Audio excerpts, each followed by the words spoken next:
تمام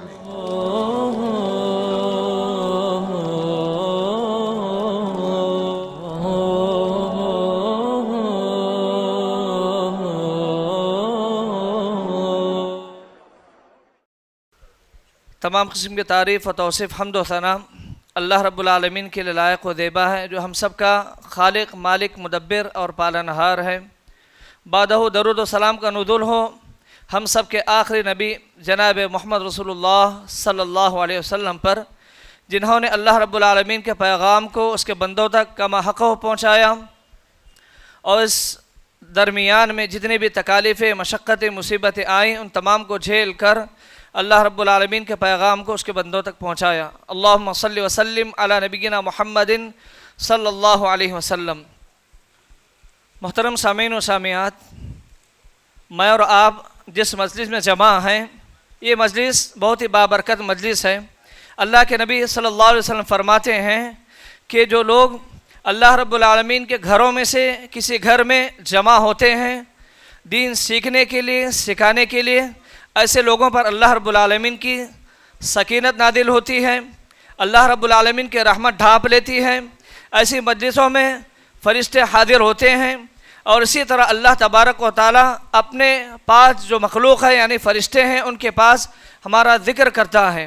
اتنی بابرکت مجلس ہے، اس مناسبت سے ہم مجلس کا خیال کرتے ہوئے خاموشی کا مظاہرہ کریں، ادب سے شیخ محترم کے بیان کو سنیں۔ السلام علیکم ورحمۃ اللہ وبرکاتہ۔ الحمد للہ رب العالمین والصلاة والسلام علی سید المرسلین وعلی آلہ وصحبہ اجمعین ومن تبعہم بإحسان الی یوم الدین۔ اعوذ باللہ من الشیطان الرجیم، بسم اللہ الرحمن الرحیم۔ وتعاونوا علی البر والتقوی ولا تعاونوا علی الاثم والعدوان۔ وقال تعالى والمؤمنون والمؤمنات بعضهم أولياء بعض يأمرون بالمعروف وينهون عن المنكر ويقيمون الصلاة ويؤتون الزكاة ويطيعون الله ورسوله أولئك سيرحمهم الله۔ اس مسجد کے ذمہ داران، بزرگوں، بھائیوں، عزیز بچوں، اسلامی اور دینی ماؤں بہنوں، اللہ رب العالمین کا بے پناہ شکر ہے کہ اس نے ایک مرتبہ پھر توفیق دی کہ آپ اور ہمارے درمیان جو دین کا، ایمان کا رشتہ ہے، اس بنیاد پر اللہ رب العالمین نے نہ صرف ہم کو اکٹھا کیا بلکہ دین کو سیکھنے سکھانے کی توفیق عطا فرمائی کہ اس سے متعلق ہم جمع ہو کر کچھ سنیں اور سنائیں۔ اللہ سے دعا ہے کہ جس طرح اس نے اکٹھا ہونے کی توفیق دی، صورت بنائی، ایسے ہی رب العالمین ہمارے جذبوں کو، نیتوں کو درست بنائے، اخلاص دے۔ ہمارے اس اجتماع کو، اس اکٹھا ہونے کو رب العالمین ہماری نیکیوں میں شامل کرے اور دنیا اور آخرت میں اسے مفید بنائے، ہمیں جنت کے راستے پر چلنے والا اور جنت میں ایک ساتھ داخل ہونے والا بنائے۔ محترم بزرگوں، جناب محمد رسول اللہ صلی اللہ علیہ وسلم صحابہ کی ایک مجلس میں تشریف فرما تھے۔ صحیح بخاری کتاب الایمان کی مشہور حدیث ہے، آپ نے سنی ہوگی۔ آپ نے صحابہ سے پوچھا، حضرت عبداللہ ابن عمر رضی اللہ عنہما، حضرت عمر کے بیٹے راوی ہیں، اللہ کے نبی صلی اللہ علیہ وسلم نے پوچھا، وہ کہتے ہیں کہ آپ نے پوچھا کہ درختوں میں ایک ایسا درخت ہے جس کی مثال مسلمان کی طرح ہے، یا مسلمان اس درخت کی طرح ہے، اور وہ اس طرح کہ وہ درخت، اس درخت کا ہر جز، ہر حصہ فائدے مند ہے، مفید ہے، لوگوں کے کام آتا ہے، کوئی چیز بیکار نہیں جاتی اس جھاڑ کی، درخت کی۔ ایسا ہی مسلمان ہوتا ہے۔ بتائیے وہ کون سا درخت ہے؟ حضرت عبداللہ ابن عمر رضی اللہ تعالیٰ عنہ نے کہا کہ میرے دماغ میں صحیح جواب آیا، لیکن میرے والد حضرت عمر اور دوسرے بڑے صحابہ کرام میں موجود تھے، مجھے شرم محسوس ہوئی کہ میں ان کی موجودگی میں آگے بڑھ کر خود جواب دوں۔ اللہ کے رسول صلی اللہ علیہ وسلم نے جب یہ سوال کیا تو دیگر صحابہ جو ہے جنگل بیابان کے مختلف جھاڑوں درختوں کا نام لینے لگے. کسی نے صحیح جواب نہیں دیا. آخر میں خود جناب محمد رسول اللہ صلی اللہ علیہ وسلم نے بتایا کہ وہ درخت کھجور کا درخت ہے. وہ کھجور کا درخت ہے جو مسلمان کی طرح ہوتا ہے, اور ایک مسلمان کو اس درخت کی طرح ہونا چاہیے. کیا مطلب؟ کھجور بذات خود ایک لذیذ پھل ہے, اس کے بڑے فائدے ہیں, بہت سی بیماریوں کا علاج ہے, انسان کے لیے مقوی ہے, بیماریوں کا علاج ہے, کینسر میں مفید ہے. اور اس کی مختلف شکلیں, کچی کھجور, گدر کھجور, چھہارا, الگ الگ شکلوں میں الگ الگ فائدے ہیں, استعمال ہے. تو اس کا پھل ایک لذیذ غذا ہے, دوا ہے, قوت بخش اللہ رب العالمین کی بھرپور نعمت ہے. اس کا بیج جانوروں کے کھانے کے لیے بھی کام آتا ہے, اور اس کے دوسرے بھی کام ہے اس کی کھلی کے ذریعے.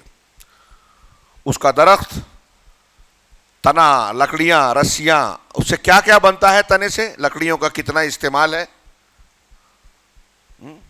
وہ ایک گاڑی میں قوالی سنی تھی, چاند پہ جانے والے انسان دیکھ تماشا لکڑی کا. قوالی کی بات نہیں کر رہا ہوں, واقعی گاڑی میں سنی تھی میں نے. تو اس میں شاعر نے یہ بتایا کہ اللہ نے لکڑی بنائی, اور لکڑی کو دیکھیے کیسی ہے, جھاڑ سے لکڑی نکلتی ہے. ایک بچہ پیدا ہوتا ہے, اس کی ماں کھاٹ پہ ہوتی ہے وہ لکڑی کی, جھولا بنتا ہے وہ لکڑی کا پالنا, ہاں, بستر لکڑی کا, یہ ٹیبل لکڑی کا, کرسی لکڑی کی, دروازہ لکڑی کا, گھر لکڑی کا, چھت لکڑی کی, ستون لکڑی کا, ہاں, سب لکڑی لکڑی لکڑی, یہاں تک کہ جنازہ بھی لکڑی کا, جنازے کے اندر قبر میں ڈالا گیا تو برگا بھی لکڑی کا. کتنا پرپز ہے. اللہ رب العالمین نے جو بھی چیز بنائی وہ ملٹی پرپز ہے, کثیر الاستعمال. ہمارے جسم کے اعضاء پر بھی غور کر لیجئے. آنکھ, کان, آنکھ دیکھتی بھی ہے, سوتی بھی ہے, روتی بھی ہے, غصہ بھی کرتی ہے, گھورتی بھی ہے, اور آنکھوں میں باتیں بھی ہوتی ہے, یعنی آنکھ بات بھی کرتی ہے. آنکھیں بہت کچھ کرتی ہیں, بہت سے محاورے ہیں. تو خیر, بات یہ کہہ رہا تھا کہ اللہ رب العالمین نے کھجور کو یا اس کے درخت کو بنایا, اس کے بہت سارے استعمال ہیں. اس کے پتوں سے بہت سارے سامان بنتے ہیں, برتن بنتے ہیں, اس کی لکڑیوں سے چمچہ تک بنتا ہے, اور دوسرے برتن بنتے ہیں. اس کی چھال سے, چھال کا استعمال ہوتا ہے چارے کے طور پر, دوا کے طور پر, اور بعض چیزوں میں یا عمارتی مواد کے استعمال میں, اور وہ بہت مفید اور محفوظ مانا جاتا ہے. تو اس طریقے سے کھجور کا درخت کسی بھی حیثیت سے بیکار نہیں جاتا, اس کا ہر جز لوگوں کے کام آتا ہے.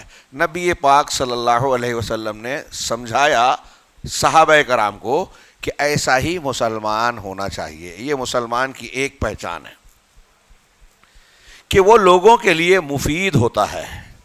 مفید کون ہوگا؟ جو خود اچھا ہوگا, جو ایماندار ہوگا, جس کے اندر بے ایمانی, جھوٹ, دھوکہ, دغابازی, چھل کپٹ, کسی کی دشمنی کے جذبات, انتقام لینے کا جذبہ, یہ چیزیں نہیں ہوگی, بلکہ وہ لوگوں کا بھلا چاہے گا.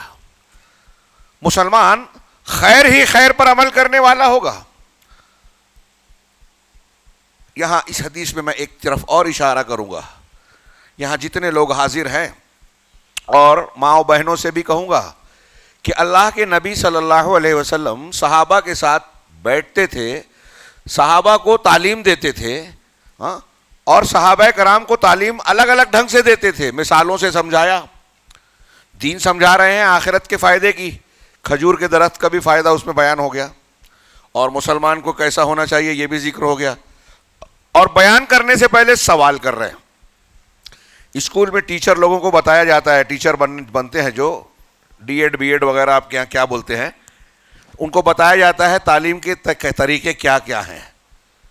آپ اگر جو ٹیچر ہیں اس لائن کے ہیں, میں ان سے کہوں گا کہ نبی کریم صلی اللہ علیہ وسلم کی سیرت پر اسٹڈی کیجئے. اللہ مجھے توفیق دے, میں ایک کتاب لکھ رہا تھا بہت پہلے, آدھی ادھوری ہے, نبی کریم صلی اللہ علیہ وسلم کا طریق تعلیم. آپ نے بچوں کو, بڑوں کو, بوڑھوں کو, عورتوں کو کب کہاں کیسی تعلیم دی, سوال پوچھنے والوں کو کیسے ڈیل کیا, تعلیم دینے کا آپ کا کیا کیا انداز تھا, کہاں کیسا آدمی ہوتا تھا تو آپ کس طرح سمجھاتے تھے. اگر اس کو صرف اسٹڈی کر کے پڑھا جائے نا تو آپ کو معلوم ہوگا کہ نبی کریم صلی اللہ علیہ وسلم سے اچھا پڑھانے والا استاذ معلم کوئی دوسرا پیدا ہی نہیں ہوا, ہوگا بھی نہیں. ہر اعتبار سے آپ سب سے اعلیٰ تھے. تو آپ کا یہ انداز تھا پوچھ کر بیان کرنا, اور یہ نبی کریم صلی اللہ علیہ وسلم نے علم اور تعلیم کا جو سلسلہ قائم کیا, اسی سے دنیا آگے بڑھتی گئی. اللہ نے سب سے پہلی وحی اقرا کی اتاری. آپ خود تو امی تھے لیکن اللہ نے آپ کو کائنات کا معلم بنا دیا وحی الہی کی تعلیم اور علم کی وجہ سے. یہ ٹھیک کیجئے, وحی کی تعلیم کی وحی کی وجہ سے اللہ رب العالمین نے جو ہے آپ کو معلم کائنات بنا دیا. اور یہ بھی اس سے پتہ چلا کہ قرآن حدیث اگر آپ سیکھتے ہیں, قرآن حدیث اگر آپ سیکھتے ہیں تو اس تعلیم کی وجہ سے آپ کو جو قیادت ملے گی کسی اور چیز سے نہیں ملے گی. میزائل بنانے سے, مشین بنانے سے آپ پیسے تجارت کما سکتے ہیں. دنیاوی اعتبار سے امریکہ یورپ اس میں آگے ہو گئے ہیں, لیکن امریکہ اور یورپ کو لوگ پیسے تو دیتے ہیں, اس سے دبتے تو ہیں, عزت نہیں کرتے, قائد نہیں مانتے. وہ ان سے دب کے ان کی تہذیب و ثقافت کی کچھ چیزیں استعمال کر لیتے ہیں لیکن بعد میں ناپسند بھی کرتے ہیں. لیکن اگر وحی کا علم آپ اور ہم نے حاصل کیا تو عزت بھی ملے گی اور لوگ ہمارے پیچھے چلیں گے اور کہیں گے کہ آدمی کو ویسا ہونا چاہیے جیسا مسلمان ہوتا ہے.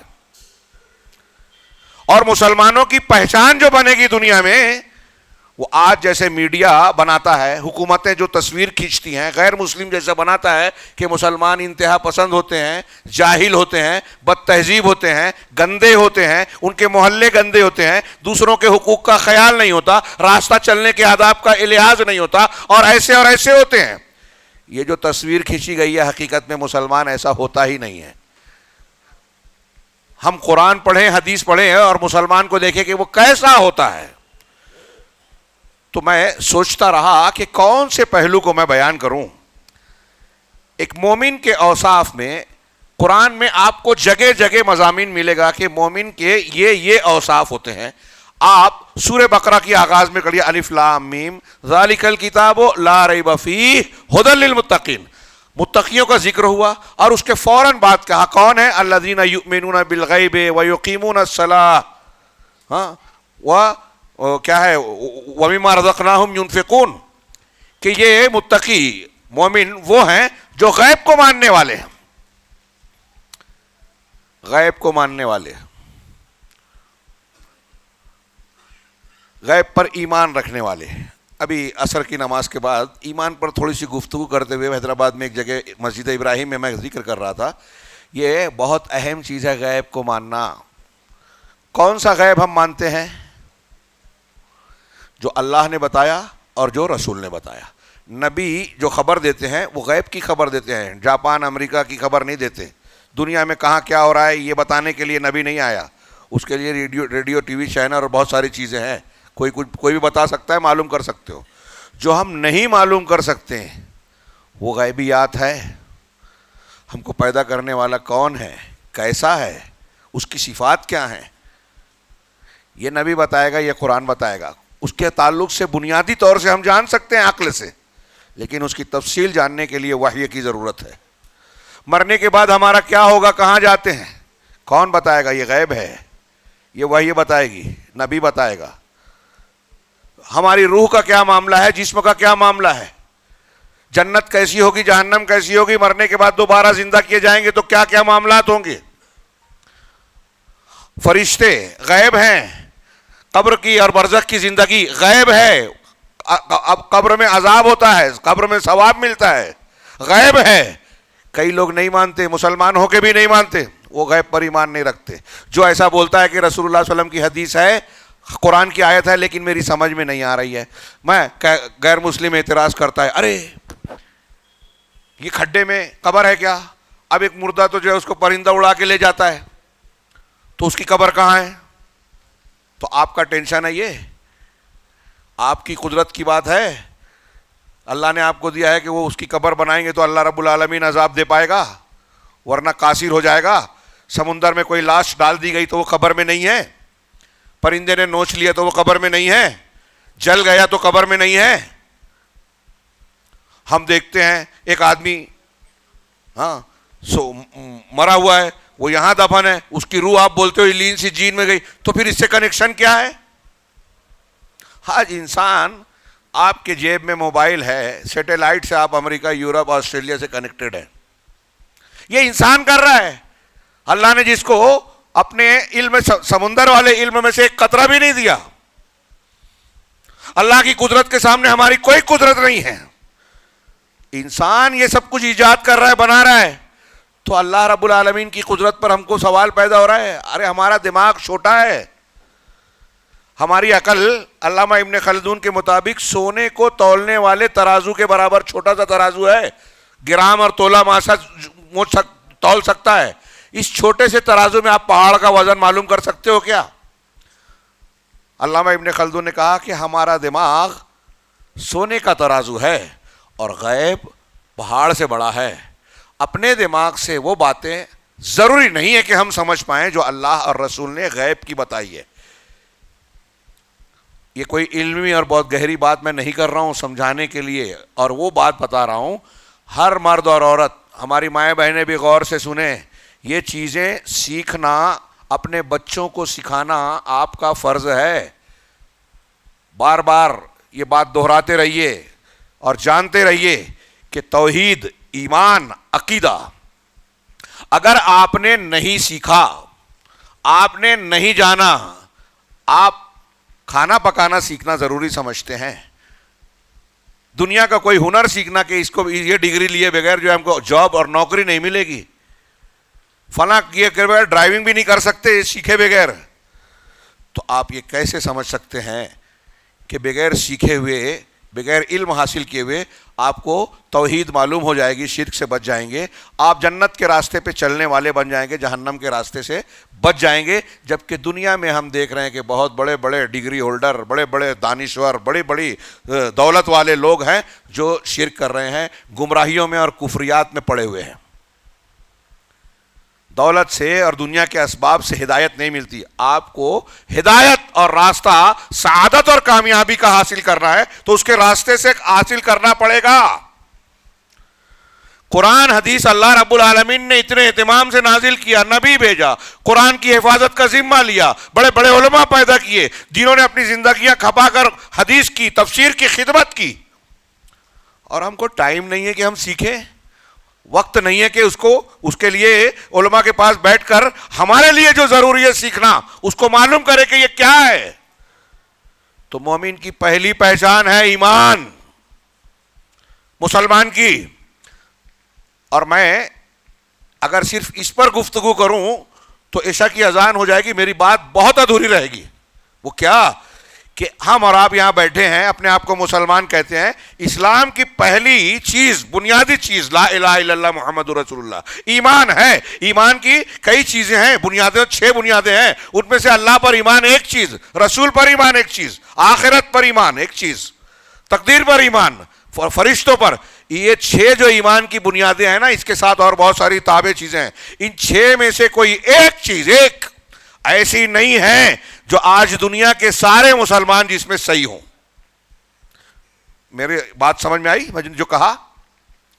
اللہ پر ایمان سارے مسلمان رکھتے ہیں, یہودی نصارہ بھی رکھتے ہیں, میں بھی مسلمانوں کی بات کر رہا ہوں. سارے مسلمان اللہ پر ایمان رکھتے ہیں. کیا مسلمان اللہ پر ویسے ہی ایمان رکھتے ہیں جیسے اللہ پر ایمان لانے کی تعلیم قرآن حدیث نے دی ہے؟ کویسچن. رکھتے ہیں کیا؟ نہیں. یہ کوئی اچھی بات ہے؟ یہ کیا, یہ آپ اور ہم جان رہے ہیں, میں جو بول رہا ہوں اس سے کسی کو اختلاف ہے؟ مسلمانوں کی اکثریت, تھوڑی موڑی تعداد نہیں, 4-6 ایکسیپشنل معاملہ نہیں ہے, اکثریت اور ہمارے ماؤں بہنوں کی بہت بڑی تعداد آج مسلمان ہونے کی بنیادی چیزوں کو بھی سمجھنے سے قاصر ہے, اور اس کو احساس بھی نہیں ہے, جذبہ بھی نہیں ہے, سیکھنے کے لیے سیریس بھی نہیں ہے. ابھی یہاں درس چل رہا ہے, بہت سے لوگوں کو ٹائم نہیں ملے گا. درس قرآن کے لیے, درس حدیث کے لیے ٹائم نہیں ہے. موبائل پر رات بھر گھنٹہ کئی گھنٹہ الایانی قسم کے بلکہ فحش اور گندے قسم کے پروگرام دیکھ سکتے ہیں. کرکٹ, فٹ بال اور پسندیدہ اسپورٹس کی چیزیں دیکھ سکتے ہیں. قرآن حدیث کے لیے ٹائم نہیں ہے, جمعہ کے خطبوں کے لیے وقت نہیں ہے, بیزاری آتی ہے. علامہ ابن قیم نے لکھا ہے کہ رحمان کے قرآن اور شیطان کے قرآن کی محبت ایک دل میں جمع نہیں ہوتی. اگر آپ موسیقی, گانا بجانا سننا پسند کرتے ہیں نا, تو آپ کو قرآن سننا اچھا نہیں لگے گا, قرآن کی تعلیم سیکھنا اچھا نہیں لگے گا. اور جس کے اندر ایمان ہوگا نا, اس کو قرآن سننے میں, پڑھنے میں, سیکھنے میں, سکھانے میں مزہ آئے گا, لذت ملے گی. مگر جو ایمان کی لذت سے آشنا ہے وہی سمجھے گا. تو میں یہ عرض کر رہا تھا, یہ جو ایک بات میں نے کہا نا, ابھی ہم اخلاقیات اور دوسری چیزوں پر بات کریں. آپ یہ مسئلہ بھی اچھی طریقے سے جان لیں کہ آپ بہت لین دین میں صاف ستھرے ہیں بظاہر. اگر توحید نہیں ہے تو یہ بھی صحیح ہو نہیں سکتا. کچھ خوبیاں آپ کے اندر ہیں, اچھائیاں ہیں. آپ نماز پڑھتے ہیں پابندی سے, تہجد بھی نہیں چھوٹتی. ہاں, تہجد بھی نہیں چھوٹتی. اشراق یا چاشت کی نماز بھی آپ پڑھتے ہیں, ذکر و اذکار کرتے رہتے ہیں, فضائل پر عمل کرتے ہیں. لیکن آپ عقیدے میں کچے ہیں اور شرک اکبر کا ارتکاب کرتے ہیں. مثال کے طور پہ ایک آدمی اپنے آپ کو مسلمان کر رہا ہے, بہت مسلمان کہتا ہے, بہت محنت کرتا ہے, نماز پڑھتا ہے, حج بھی کر کے آ گیا, لیکن قبر پہ جا کے سال میں 2-4 سال میں اجمیر شریف, کلیئر شریف, فلاں بدماش, وہاں جا کے سجدہ وجدہ کر لیتا ہے. کسی قبر پہ طواف کر لیا, چادر چڑھا دیا, بزرگوں کے نام پر جانور ذبح کر دیا. اس میں سے کوئی ایک عمل بھی اگر کر رہا ہے, ایک, جا کے کعبہ کا جس طرح طواف ہوتا ہے ویسا طواف کیا, جا کے کسی قبر پہ اس طرح بوسہ دے رہا ہے جیسے حجر اسود کو اللہ کے رسول صلی اللہ علیہ وسلم نے بتایا بوسہ دینے کے لیے, اگر ایسا کچھ کر رہا ہے تو اس کا نماز, اس کا روزہ, اس کا حج, اس کی ساری نیکیاں بیکار ہیں. اہم کیا ہوا؟ دین یا مسلمان بننے کے لیے زیادہ اہم چیز کیا ہوئی؟ توحید, ایمان, عقیدہ. یہ بیس ہے, بنیاد ہے. غور کیجئے, نجاشی بادشاہ تھے, عیسائیوں کے بیچ تھے. نبی کریم صلی اللہ علیہ وسلم کا پیغام گیا, سیرت میں واقعہ پڑھیے. ہاں, قرآن کی آیتیں سننے کے بعد آنکھوں سے آنسو جاری ہو گیا. ہاں, اور کہا, حضرت عیسیٰ کے بارے میں سوال کیا, بتایا, تو اس نے اس وقت اٹھ کر زمین سے تنکا اٹھایا اور کہا کہ یہ قرآن نے حضرت عیسیٰ علیہ السلام کے بارے میں جو کچھ بیان کیا ہے, حضرت عیسیٰ مسیح اتنے اس تنکا برابر بھی نہ اس سے زیادہ تھے نہ اس سے کم تھے, ویسے ہی تھے جیسے تم نے قرآن میں بتایا. اور یقیناً یہ اللہ کا کلام. ایمان لے آئے بعد میں, وہ ایمان لائے لیکن عیسائیوں کے بیچ تھے, کھل کے اعلان نہیں کر پائے کہ میں مسلمان ہوں. حالات نے اجازت نہیں دی ان کے, مگر پکے عقیدے کے ساتھ ایمان لے آئے. ان کی وفات ہوئی تو اللہ کے رسول صلی اللہ علیہ وسلم نے کیا کیا کوئی جانتا ہے؟ نماز جنازہ پڑھی ان کی غائبانہ, ٹھیک ہے نا. نجاشی کی نماز جنازہ غائبانہ پڑھی. ایک چیز دماغ میں رکھیے, ابو طالب سگے چچا ہیں, ساتھ دیا. شیب ابی طالب میں بائیکاٹ ہوا, آپ کے ساتھ کھڑے رہے, پالے پالنے پوسنے میں ساتھ رہے, کفار مکہ کے سامنے دفاع کرتے رہے. لیکن آخری وقت میں کہا کلمہ پڑھ لو, اللہ کے سامنے حجت پیش کروں گا. ابو جہل نے کہا کہ کیا باپ کے دین سے پھر جاؤ گے؟ انہوں نے کہا دین سے نہیں پھروں گا ابا کے. اسی پہ مر گئے. اللہ کے رسول نے کہا مغفرت کی دعا کروں گا اگر منع نہیں کیا گیا. تو قرآن کی آیت آ گئی کہ نبی اور مومن مشرکین کے لیے مغفرت کی دعا نہیں کر سکتے, چاہے وہ رشتہ دار ہی کیوں نہ ہو. اللہ کے رسول صلی اللہ علیہ وسلم نے اپنی ماں کی قبر کی زیارت کی اجازت مانگی, وہاں چلے گئے, دے دی گئی, اور قبر پہ جا کے رونے لگے. صحابہ نے پوچھا تو کہا کہ زیارت کی اجازت تو مل گئی.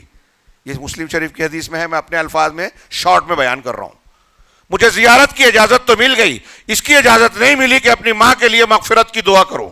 سگی ماں کے لیے مغفرت کی دعا نہیں کی کیونکہ کلمہ نہیں پڑھے تھے. ابو طالب جہنم سے نہیں نکلیں گے, سب سے ہلکا عذاب ہوگا, اس لیے کہ کلمہ نہیں پڑھا تھا. نجاشی نے کلمہ پڑھا تھا, بہت دور تھے, ان کی نماز جنازہ غائبانہ پڑھی. ہاں, عبداللہ بن ابی بن سلول نے نفاق اختیار کیا، نبی صلی اللہ علیہ وسلم کے ساتھ رہتا تھا، آج کے دور میں نہیں، آپ کے ساتھ رہتا تھا، اپنے آپ کو مسلمان ظاہر کرتا تھا، اندر سے منافق تھا۔ مسلمان کی پہچان والی چیز اس کے اندر نہیں تھی، باہر تھی۔ نماز میں حاضر ہوتے تھے منافقین۔ مر گیا، بیٹے نے کہا پر اللہ کے رسول آپ میرے ابا ہیں۔ بیٹے سچے مسلمان تھے، صحابی ہیں، صحابی عبداللہ بن عبداللہ۔ اللہ کے رسول میرے ابا کا انتقال ہو، میں چاہتا ہوں کہ آپ اپنی قمیض دے دیں، میں اسے باپ کا کفن بنا دوں گا۔ جو بھی تھے باپ تھے، محبت فطرت میں رہتی ہے، رشتہ داری والی۔ آپ نے دے دی۔ کچھ لوگ کہتے ہیں اس لیے بھی دی کہ جب بدر کا موقع تھا اس وقت تو حضرت عباس اللہ کے رسول کے چچا کے پاس کپڑا نہیں تھا، تو عبداللہ بن ابی بن سلول نے حضرت عباس کو کپڑا دیا تھا، اس کے بدلے میں اللہ کے رسول نے اپنی قمیض دے دی۔ اور نماز جنازہ پڑھانے گئے، حضرت عمر پکڑ کے کھینچنے لگے کہ پیچھے آ جائیے، مت پڑھائیے۔ اللہ کے رسول نے کہا کہ اللہ نے مجھے کہا ہے کہ اگر آپ 70 مرتبہ بھی مغفرت کی دعا کریں گے تو نہیں بخشا جائے گا ان کو، میں 70 سے زیادہ کروں گا۔ قرآن کی آیت آ گئی سورہ توبہ ہی میں، ہاں، کہ ان میں سے کوئی شخص لا تقم، ہاں کیا ہے وہ، لا تقم علی قبر ہی ماتا، ہاں، ان میں سے جو شخص مر گیا اس کی قبر پر کبھی کھڑے نہ ہو۔ غلطی نہ ہو اس لیے آیت نہیں پڑھ رہا ہوں، مجھ سے غلطی ہو سکتی ہے، ہاں، اس کی قبر علی قبر ہی ہے، اس کی قبر پر کبھی بھی کھڑا نہ ہو جو ان میں سے کوئی مر جائے۔ نوٹ کیجئے، ایک مسلمان بن کے نبی صلی اللہ علیہ وسلم کے پیچھے نماز پڑھ رہا ہے، آپ کے ساتھ جنگ میں بھی جا رہا ہے، آپ کو نبی ماننے کا دعویٰ بھی کر رہا ہے، صحابہ کے بیچ میں ان کے بیٹے سگے بیٹے جو ہیں سچے مسلمان مر گئے تو کہا نماز جنازہ نہیں پڑھی جائے گی۔ ابو طالب کی نماز جنازہ نہیں پڑھی بلکہ مغفرت کی دعا نہیں کی جائے گی۔ امی اللہ کے رسول صلی اللہ علیہ وسلم کے بارے میں اللہ تعالیٰ نے کہا، مائیں بہنیں بھی غور کریں، ہاں، آپ کا بیٹا آپ کو بہت فکر ہوتی ہے اس کو کوئی تکلیف نہ پہنچے، تو کیا آپ اس بات کو پسند کریں گی کہ آپ کا بیٹا جہنم میں جائے؟ اور اگر آپ کا بیٹا، آپ، ابا، بابا، کوئی بھی توحید کے بغیر اگر دنیا سے چلا گیا، شرک کے ساتھ گیا، تو جہنم سے کبھی نہیں نکلے گا۔ یہ روز دہرائیے دماغ میں جو میں کہہ رہا ہوں۔ حضرت ابراہیم دعا مانگتے تھے، وجنوبنی وبنی ان نعبد الاصنام، بیٹے اے اللہ مجھے اور میرے بیٹوں کو اس بات سے بچا کہ ہم بتوں کی پرستش کریں۔ ابھی میں نے ایک مسجد میں کہا، سوال کیا، ہم میں سے یہاں جتنے بیٹھے ہیں کسی سے میں کہوں کہ کیا آپ کو کوئی اگر بولے گا کہ 5 کروڑ لے لو ہمارے بت کے سامنے سجدہ کرو، کرے گا کوئی یہاں سے مسلمان؟ نہیں کرے گا۔ اگر پستول لگا دوں اور بولو نہیں تو گولی شوٹ کر دوں گا، بول شرک کا کلمہ، کتنے لوگ بولیں گے؟ ہم نہیں بولیں گے، ڈر سے بھی، خوف سے بھی، دباؤ سے بھی ہم ایسا کہہ رہے ہیں، ہم نہیں بولیں گے۔ ابراہیم علیہ السلام بولتے ہم پکی قبر توڑنے کی ہمت نہیں رکھتے، سیدنا ابراہیم نے بتوں کو توڑ دیا تھا، ہم بڑے وہ بڑے، کیا درجہ ہے ہمارا، ان کا کوئی مقابلہ ہے؟ وہ شخص سیدنا ابراہیم، تھوڑی دیر کے لیے سوچئے کہ توحید کی اعلیٰ ترین مقام پر انبیاء اور رسولوں میں جناب محمد رسول اللہ صلی اللہ علیہ وسلم تمام رسولوں کے سردار ہیں، ان کے بعد حضرت ابراہیم کا درجہ ہے۔ آپ کی ملت کی پیروی کرنے کا اللہ کے نبی صلی اللہ علیہ وسلم کو اور ہم کو حکم دیا ہے۔ ہر صبح شام کے اذکار میں ہم کہتے ہیں کہ علی ملت ابینا ابراہیم، ملت پر ہم مسلمان ہوئے صبح کی۔ اس شخص کی دعا ہے کہ ہم کو اس بات سے بچا پروردگار کہ بتوں کی پوجا کریں، اور ہم اپنے آپ کو اتنا ذہین سمجھتے ہیں یا کامل سمجھتے ہیں کہ عقیدہ دین سیکھنے کی ضرورت ہی نہیں ہے۔ ہاں، نتیجہ کیا ہے میرے بھائیوں؟ مجھے معاف کیجئے گا، اس عنوان کے تحت میں جو بیان کرنا چاہتا تھا کہ قرآن میں مسلمانوں کی کچھ صفات بیان کی گئی ہے، وہ یہ ہیں، چند کا ذکر کرنا وہ شاید میں نہیں کر پاؤں گا۔ اور قرآن میں کافروں کی صفات بیان کی گئی، کافر ایسے ہوتے ہیں۔ قرآن میں منافقین کی صفات بیان کی گئی ہے کہ منافقین ایسے ہوتے ہیں، اور زیادہ منافقین کی ملے گی آپ کو۔ ابھی میں نے سورہ بقرہ کا شروعات کی، شروع میں چند 3-4 آیتیں ہیں مومن کی، 2 آیتیں مومنون کے بارے میں بتائی گئی، 4-6 آیتیں کافروں کے بارے میں، 13 آیتیں منافقین کے بارے میں ہیں۔ سورہ توبہ آل عمران میں آپ کو منافقین کی علامت پر لمبی بحث ملے گی. سورہ توبہ جو آخری میں سب سے لمبی سورہ نازل ہوئی, اس میں منافقین کی علامتیں ملے گی.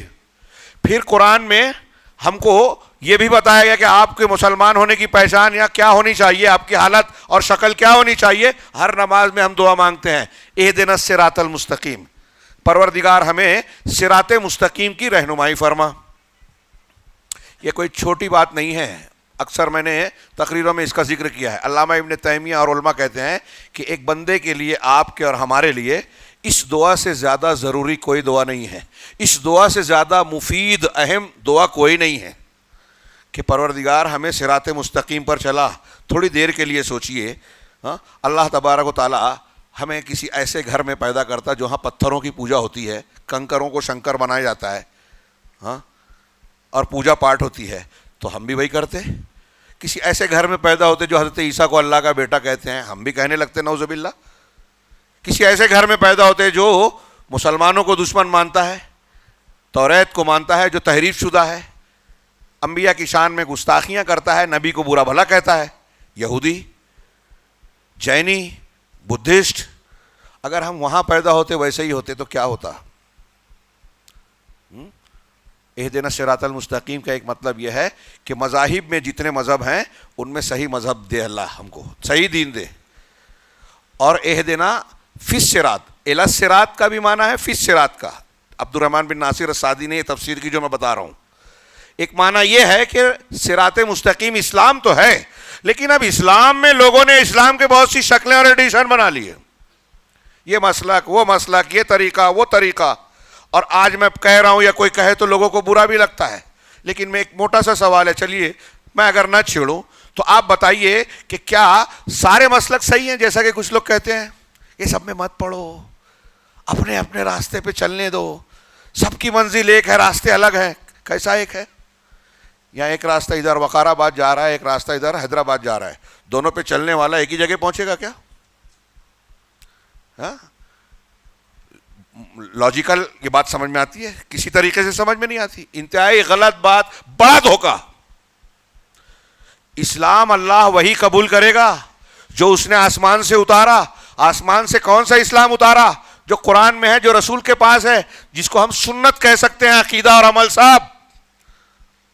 اور وہ دین اللہ کے رسول صلی اللہ علیہ وسلم نے صحابہ کو سکھایا جس میں کوئی ملاوٹ نہیں تھی. وہی دین اللہ کو منظور ہے. باس وَمَن يَبْتَغِ غَيْرَ الْإِسْلَامِ دِينًا فَلَن يُقْبَلَ مِنْهُ, جو دین کے علاوہ, اسلام کے علاوہ کوئی دین چاہے گا اللہ کے یہاں کبھی قبول نہیں ہوگا.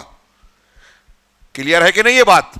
اب صحابہ کرام جو اسلام مانتے تھے جنت میں جانے کے لیے, وہ کافی ہے کہ نہیں کافی ہے؟ بتائیے, جواب دیجئے. کافی ہے نا؟ اس میں کچھ کمی تھی کیا؟ لیکن اب لوگوں نے اس میں یہ, ہمارے فلاں امام آ گئے, انہوں نے یہ اصول بنا لیا, فلاں بزرگ ہے, ان کی عقل میں یہ نہیں آیا, دوسرے مذہب کی طرف سے ایک چیز آئی تو اس کی بنیاد پر اسلام کی تعلیم میں جو ہے اس کو موافق بنانے کے لیے کچھ چینجنگ کر لی. یونانی فلسفہ آیا تو جہمیہ, قدریہ پیدا ہوئے, عقل کی بنیاد پہ کہا اللہ کی یہ صفات سمجھ میں نہیں آتی, اللہ کے رسول نے بتائے نہیں, صحابہ نے سمجھی نہیں, ہم کو سمجھ میں آیا کہ اللہ کا ہاتھ قرآن میں ہے تو ہاتھ کا مطلب ہاتھ نہیں ہے, قدرت ہے. یہ ہمارے یہاں بہت سے مسلمان بولتے ہیں.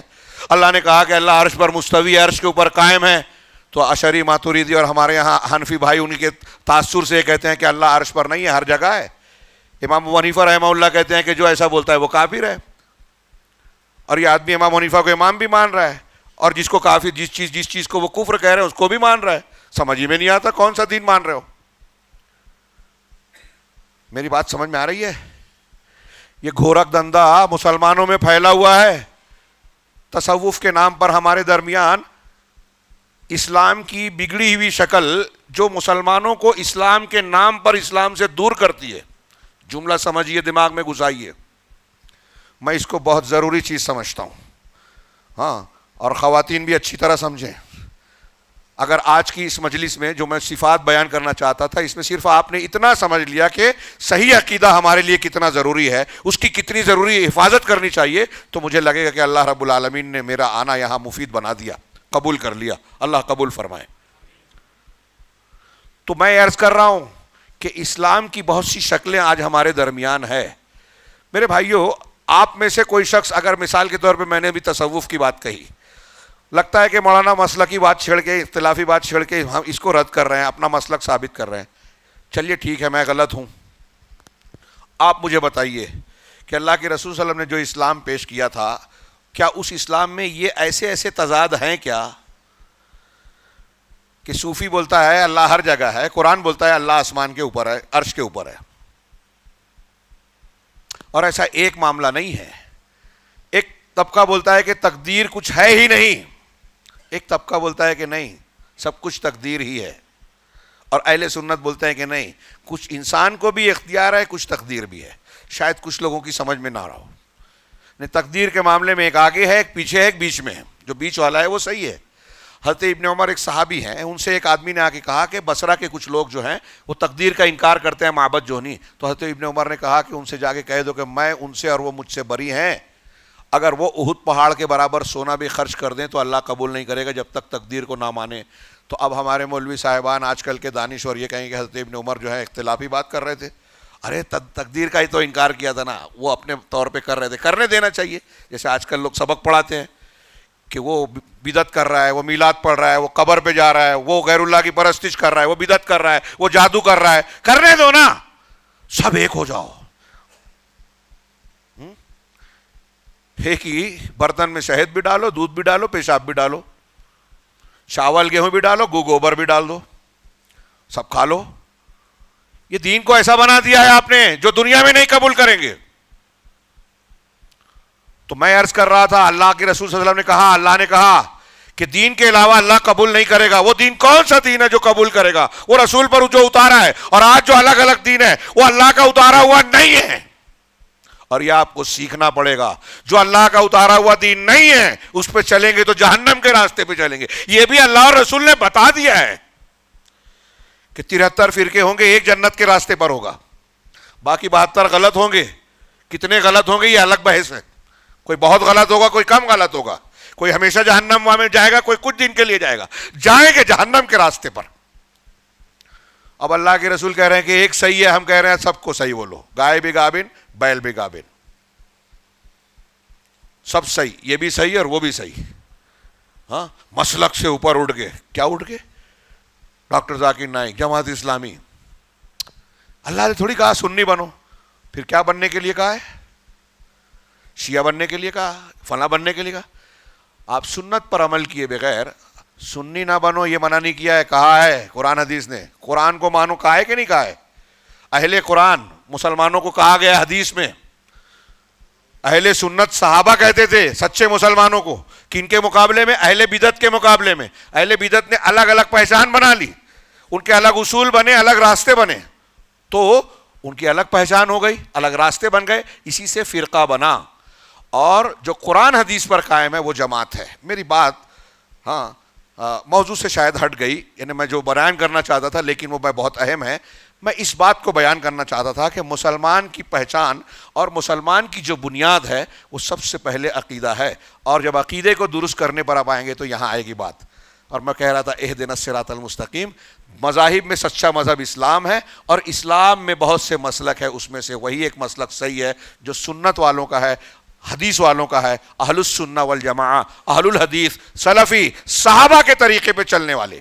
اللہ کے رسول نے جو کہا تھا کہ جنت میں جانے والا, نجات پانے والا گروہ ہے جس پر میں اور میرے صحابہ ہیں. تو کون سی چیز ہے؟ عقیدے میں پہلے, سب سے پہلی چیز عقیدہ. تو ہم جب دعا کر رہے ہیں نا نماز میں کہ ہم کو سیدھے راستے پہ چلا, تو سیدھا راستہ کس کا ہے؟ کون سا ہے سیدھے راستے میں؟ مطلب اسلام میں مذاہب میں صحیح مذہب اور مسلکوں میں صحیح مسلک, وہ اس کی توفیق دے. اب ہم جب صحیح لیں گے تو غلط والوں کو غصہ آئے گا, برا کہیں گے. ہم کو ہمدردی سے, اخلاص کے ساتھ ان کو سمجھانے کی کوشش کرنا چاہیے, لیکن صحیح کو چھوڑ کر اپنے آپ کو جہنم کے راستے پہ نہیں ڈالنا چاہیے. ایک بات. اب صراط مستقیم, جب صراط مستقیم پر آپ چلیں گے تو مسلمان کی پہچان آپ کے اندر آئے گی. وہ مسلمان آپ ڈھلیں گے, بنیں گے جس کی لوگوں کو ضرورت ہے. اللہ تبارک و تعالیٰ نے آج ہم لوگ جو باتیں جو کہہ رہے ہیں اس پہ لوگ اعتراض کرتے ہیں. آپ سوچئے کہ اللہ کے رسول صلی اللہ علیہ وسلم 23 سالہ دور نبوت میں جب آئے, نبی بنے, تو کیسے حالات تھے, اور آپ کے 23 سالہ تربیت سے کیسے حالات ہو گئے. صحابہ کرام دنیا کے سب سے بہترین انسان، سب سے اعلیٰ ایمان اور عمل والے بن گئے، ویسی مثال نہیں ملتی۔ تو میرا سوال یہ ہے کہ اللہ کے رسول صلی اللہ علیہ وسلم نے سماج کو جس طریقے سے سدھارا، اصلاح کی، تربیت کی، اس طریقے سے اچھا طریقہ کوئی اور ہو سکتا ہے کیا؟ مولانا مودودی صاحب کا طریقہ، مولانا الیاس صاحب کا، ہاں، ڈاکٹر اسرار صاحب کا، سید قطب صاحب کا، اللہ ان سب پر رحم کرے۔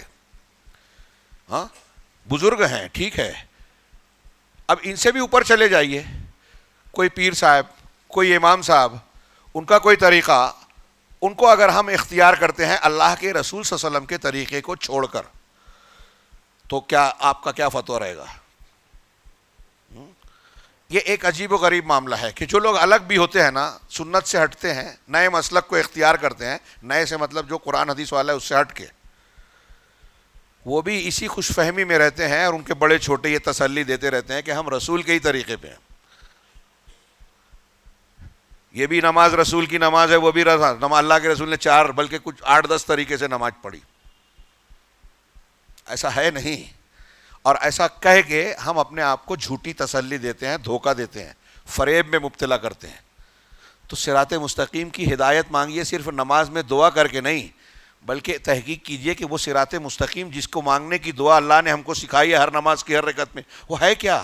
تو قرآن بتائے گا آپ کو کہ صراط مستقیم نبیوں کا طریقہ، صدیقین کا، شہداء کا، صالحین کا۔ صدیقین، صلحاء، صالحین، اس امت میں نبی کے بعد سب سے اہم صحابہ کرام ہیں، صحابہ کا طریقہ۔ تو صحابہ کرام کی جو خوبیاں تھیں ایمانی اعتبار سے، اب آپ مسلمانوں کی خوبیاں، صحابہ کی خوبیاں قرآن کے مختلف جگہوں پہ پڑھتے جائیے۔ ابھی میں نے ایک آیت پڑھی تھی سورہ توبہ کی، والمؤمنون بعضهم اولیاء بعض والمؤمنون والمؤمنات بعضهم اولیاء بعض، مومن مرد اور عورتیں ایک دوسرے کے دوست ہیں، اولیاء ہیں، یہ ولایت دینیہ ہیں۔ ہاں، دل سے محبت مسلمان کو مسلمان سے ہونی چاہیے۔ اگر کوئی برائی کر رہا ہے تو جتنی برائی ہے اتنی نفرت، جتنا نیکی ہے اتنی محبت۔ ایک مسلمان چور، کل ایک تقریر کی تھی تو ایک سوال کیا تھا کہ ہم کسی مسلمان کو بدعتی ہے یا غلط ہے نفرت کریں؟ ہاں، لیکن جتنا ایمان ہے اتنی محبت بھی کریں۔ علامہ ابن تیمیہ نے کہا کہ ایک مسلمان نے چوری کی، اسلامی حکومت میں عدالت میں اس کا جرم ثابت ہو گیا، قاضی نے اس کے فیصلہ کیا کہ اس کا ہاتھ کاٹ دیا جائے، تو چوری کی وجہ سے ہاتھ کاٹنے کی سزا اس کو دی جائے گی، لیکن وہ مسلمان ہے۔ اب اگر پتہ چلے اسی قاضی کو کہ اس کے گھر میں فاقہ ہو رہا ہے، اس کے گھر میں کھانے کی تنگی ہے، تو بیت المال سے اس کے گھر میں راشن بھی بھیجا جائے گا۔ مسلمان ہونے کا یہ حق ہے کہ اس کو یہ خیال رکھا جائے، اور جرم کرنے کا یہ نتیجہ ہے کہ اس کو سزا دی جائے۔ دونوں چیزیں اکٹھا ہوگی جس کے اندر جتنا تو مسلمان کے اولیاء ہیں، دوسرے نہیں ہیں۔ دوسروں سے تجارت لین دین کا جواز تو ہے، دل سے ان سے محبت نہیں کی جائے گی۔ یہ ایمان اور توحید کا حصہ ہے، ولا اور برا، اللہ کے لیے دوستی، اللہ کے لیے دشمنی۔ جو بدعتی ہوگا اس سے ہم کو محبت نہیں ہونا چاہیے، بدعت سے نفرت اور اہل بدعت سے نفرت ضروری ہے۔ لیکن اگر ہلکی بدعت ہے، کفر والی نہیں ہے، تو ایمان کے حساب سے محبت بھی ہوگی اور بدعت کی بنیاد پر نفرت بھی ہوگی۔ حتیٰ ابی بن کعب ابن مالک نے غلطی کی تھی، اللہ کے رسول نے بائیکاٹ کا اعلان کیا، سارے صحابہ نے بات چیت بند کر دی تھی، لیکن ان کو وہ کافر نہیں مانا۔ اللہ کے رسول اللہ نے جیسی توبہ قبول کی، سارے مسلمان مبارکباد دے رہے ہیں۔ یہ ہے مسلمان، اللہ نے کہا مان لیا، رسول نے کہا مان لیا، روک دیا رک گئے، کہا کرو کرنے لگے۔ تو مسلمان ایک دوسرے کے دوست ہیں۔ اب یہ دوستی کیسی ہے؟ یأمرون بالمعروف وینہون عن المنکر، نیکی کا حکم دیتے ہیں، برائی سے روکتے ہیں۔ نیکی کا حکم دیتے ہیں، برائی سے روکتے ہیں۔ اب نیکی کیا ہے یہ کیسے پتہ چلے گا؟ یہ کیسے پتہ چلے گا کہ یہ نیکی ہے؟ ایک لطیفہ یاد آیا، کسی نے لکھا کہ ٹیچر نے پوچھا 2 بچوں سے کہ آج آپ میں سے، بچوں سے پوچھا کہ آپ میں سے کسی نے کوئی نیک کام کیا؟ تو 2 بچے اکٹھا کھڑے ہوئے، کہا ہم نے ایک نیک کام کیا۔ کہا اچھا ماشاءاللہ، کیا کام کیا آپ نے؟ کہا ہم دونوں نے مل کے ایک بوڑھی عورت کو راستہ پار کرا دیا۔ کہا شاباش، بہت اچھا کام کیا، لیکن بیٹے یہ بتائیے کہ ایک بوڑھی عورت کو راستہ پار کرانے کے لیے 2 بچوں کی ضرورت کیوں پڑی؟ تو ایک نے بڑی معصومیت سے کہا کہ سر اصل میں وہ راستہ پار کرنا ہی نہیں چاہتی تھی. نہیں سمجھ میں آیا؟ وہ عورت راستہ پار کرنا نہیں چاہتی تھی, انہوں نے زبردستی اٹھا کو ادھر سے ادھر کر دیا. تو کیا یہ نیکی ہوئی؟ تو نیکی ہونی چاہیے. نیکی حقیقت میں نیکی ہے, اللہ کے یہاں اجر و ثواب ملے گا کیسے پتہ چلے گا؟ یہ بھی شریعت طے کرے گی. اب مثال کے طور پہ آج جو لوگ عرس لگاتے ہیں, جو لوگ اجمیر جاتے ہیں عبادت اور اجر و ثواب سمجھ کے, جو لوگ غیر اللہ کے نام پہ جانور ذبح کر رہے ہیں, عید میلاد منا رہے ہیں, محفل میلاد منعقد کر رہے ہیں, کیا ان کا یہ عقیدہ ہے کہ یہ غلط کام کر رہا ہوں میں؟ جو کر رہا ہے وہ اس کو غلط مان رہے ہیں, وہ اس کو صحیح مان رہے ہیں. آج کل جادو ٹونے کی دکانیں چل رہی ہیں, ہاں رقیہ کے نام پہ کہانت چل رہی ہے, ہمارے بعض بھائی کہتے ہیں. اگر ایسا ہے تو بہت دکھ کی بات ہے, بہت دکھ کی بات ہے. چھوٹا موٹا معاملہ نہیں ہے, اس پہ چپ رہنا میں گناہ سمجھتا ہوں علماء کا, عوام کا. کہ ایک آدمی, میں بیان جو کرنا چاہتا تھا نا, یہود و نصارہ کی مشابہت اختیار نہ کرنا, تو انہوں نے فرقہ بن گئے, یہ امت بھی بن گئی. انہوں نے اپنے علماء اور احبار کی تقلید کر لی, رب بنا لیا, یہ امت بھی بنا رہی ہے. وہ جادو ٹونا بھی کرتے تھے, قرآن نے بتایا, اس امت بھی جادو ٹونا کر رہی ہے. جادو کا سیکھنا بھی کفر ہے, سکھانا بھی کفر ہے, کرنا بھی کفر ہے, کرانا بھی کفر ہے. وہ بھی ہمارے اندر ہے, آ گئی ہے. اب اگر مومن ایک دوسرے کے مرد عورت ہے, مسلمان کی پہچان یہ ہے کہ نیکی کا حکم دیتے ہیں, برائی سے روکتے ہیں, تو آپ اگر جادو ٹونا شرک ہوتا دیکھے تو روکیں گے کہ نہیں روکیں گے؟ جو کر رہا ہے وہ تو اچھا سمجھ کے ہی کر رہا ہے نا, وہ کرے گا, اور جب آپ منع کریں گے تو اس کو برا لگے گا, مانے گا برا. یہی امتحان ہے کہ آپ بندے سے ڈرتے ہو کہ اللہ سے ڈرتے ہو. اگر اللہ کے رسول بھی یہ سوچتے کہ لوگ مجھے اچھا ہی بولتا رہے, امین و صادق بولتے ہیں, تو مشرکین مکہ کو مشرک نہیں بولتے تو لوگ ناراض ہی نہ ہوتے. لیکن کہا نا, کیوں؟ اس لیے کہ اللہ کا حکم تھا. نیکی کا حکم دو برائی سے, اور نیکیوں میں سب سے بڑی نیکی توحید ہے, برائیوں میں سب سے بڑی برائی, سب سے بڑا برا کام شرک ہے, اور ہر نبی نے شرک کو رد کیا ہے. اور ہم کہتے ہیں سمجھوتا کرو, چپ ہو جاؤ, کچھ بولو مت. اور عید الاضحیٰ آتا ہے تو حضرت ابراہیم کا واقعہ سنتے سناتے ہیں, باپ سے لڑ گئے, قوم سے لڑ گئے, نمرود سے مناظرہ کیا, بتوں کو توڑ دیا, گھر سے نکلنا پڑا, سب چھوڑ دیا. کہانی کے لیے صرف, تو ہم بھی کہانی بن رہے ہیں. تو نیکی کا حکم دینے والے مسلمانوں کی پہلی پہچان ایک دوسرے سے دوستی. آپ کے گھر میں برائی ہو رہی ہے, اب یہ الگ بات ہے کہ کہیں کہیں برائیوں سے روکنا گناہ ہوتا ہے, برائیوں سے روکنا حرام ہوتا ہے. یہ بھی دھیان رہے, سب کا کام نہیں ہے, سب سمجھ نہیں پاتے, علماء بعض نہیں سمجھ پاتے.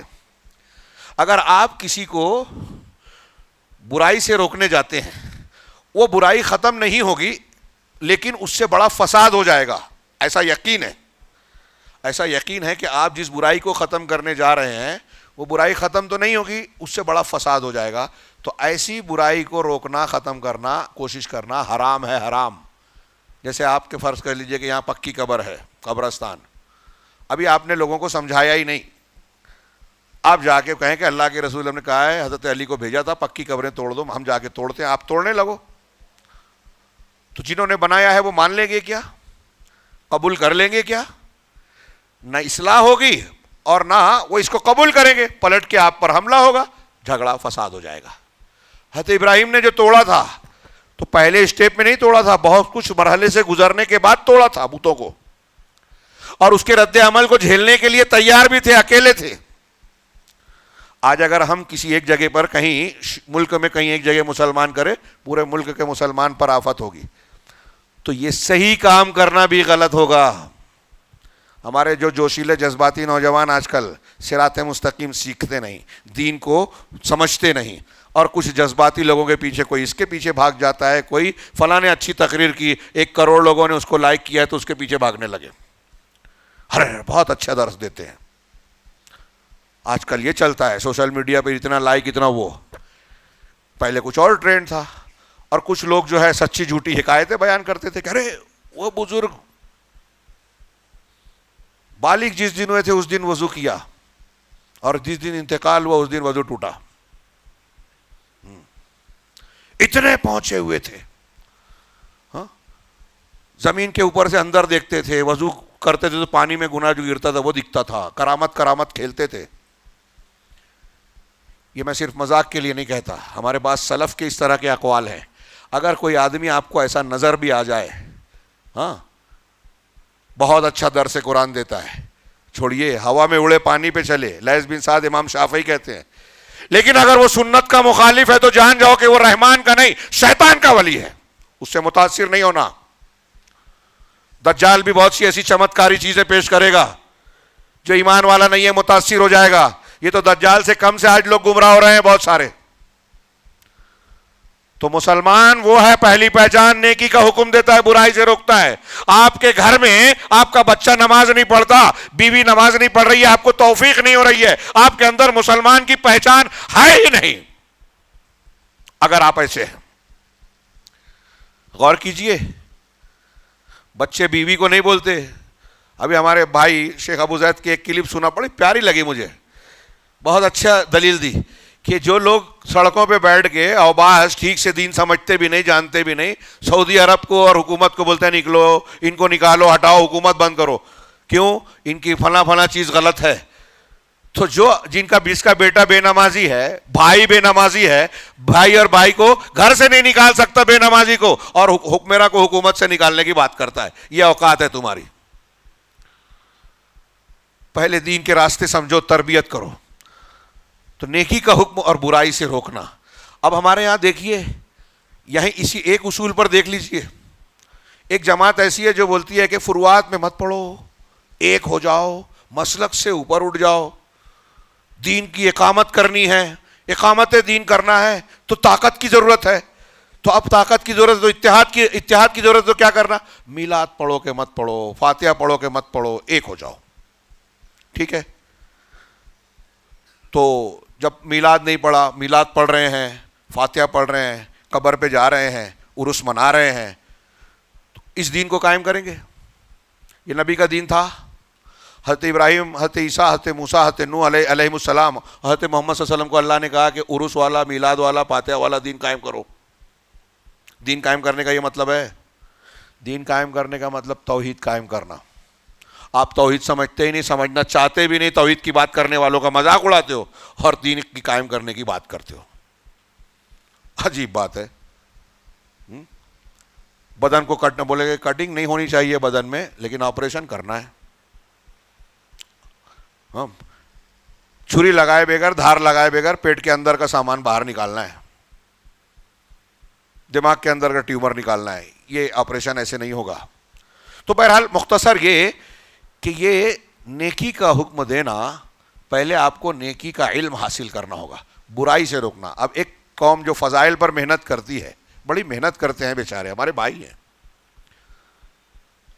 ہمیں ہمدردی ہے, ہم ان سے کہنا چاہتے ہیں کہ آپ اپنی محنت کا صرف صحیح رخ دے دیجئے, توحید کو اپنائیے, شرک کو رد کیجئے. آپ تو یہ کہتے ہیں کہ برائی سے روکو ہی مت, آداب بتاؤ, مسائل میں مت پڑھو. ہاں, ہمارے دوست حافظ جمیل کہتے ہیں, ان کے رشتہ دار نے کہا کہ ہم تو صرف آداب بتاتے ہیں, فضائل بتاتے ہیں. تو کہا اس کا مطلب اگر الٹے ہاتھ سے, بائیں ہاتھ سے کوئی دارو پیے گا, شراب پیے گا, تو آپ بولیں گے سیدھے ہاتھ سے پیو, فضیلت سیدھے ہاتھ سے پینے میں ہے. کہا نہیں, ایسا کیسے؟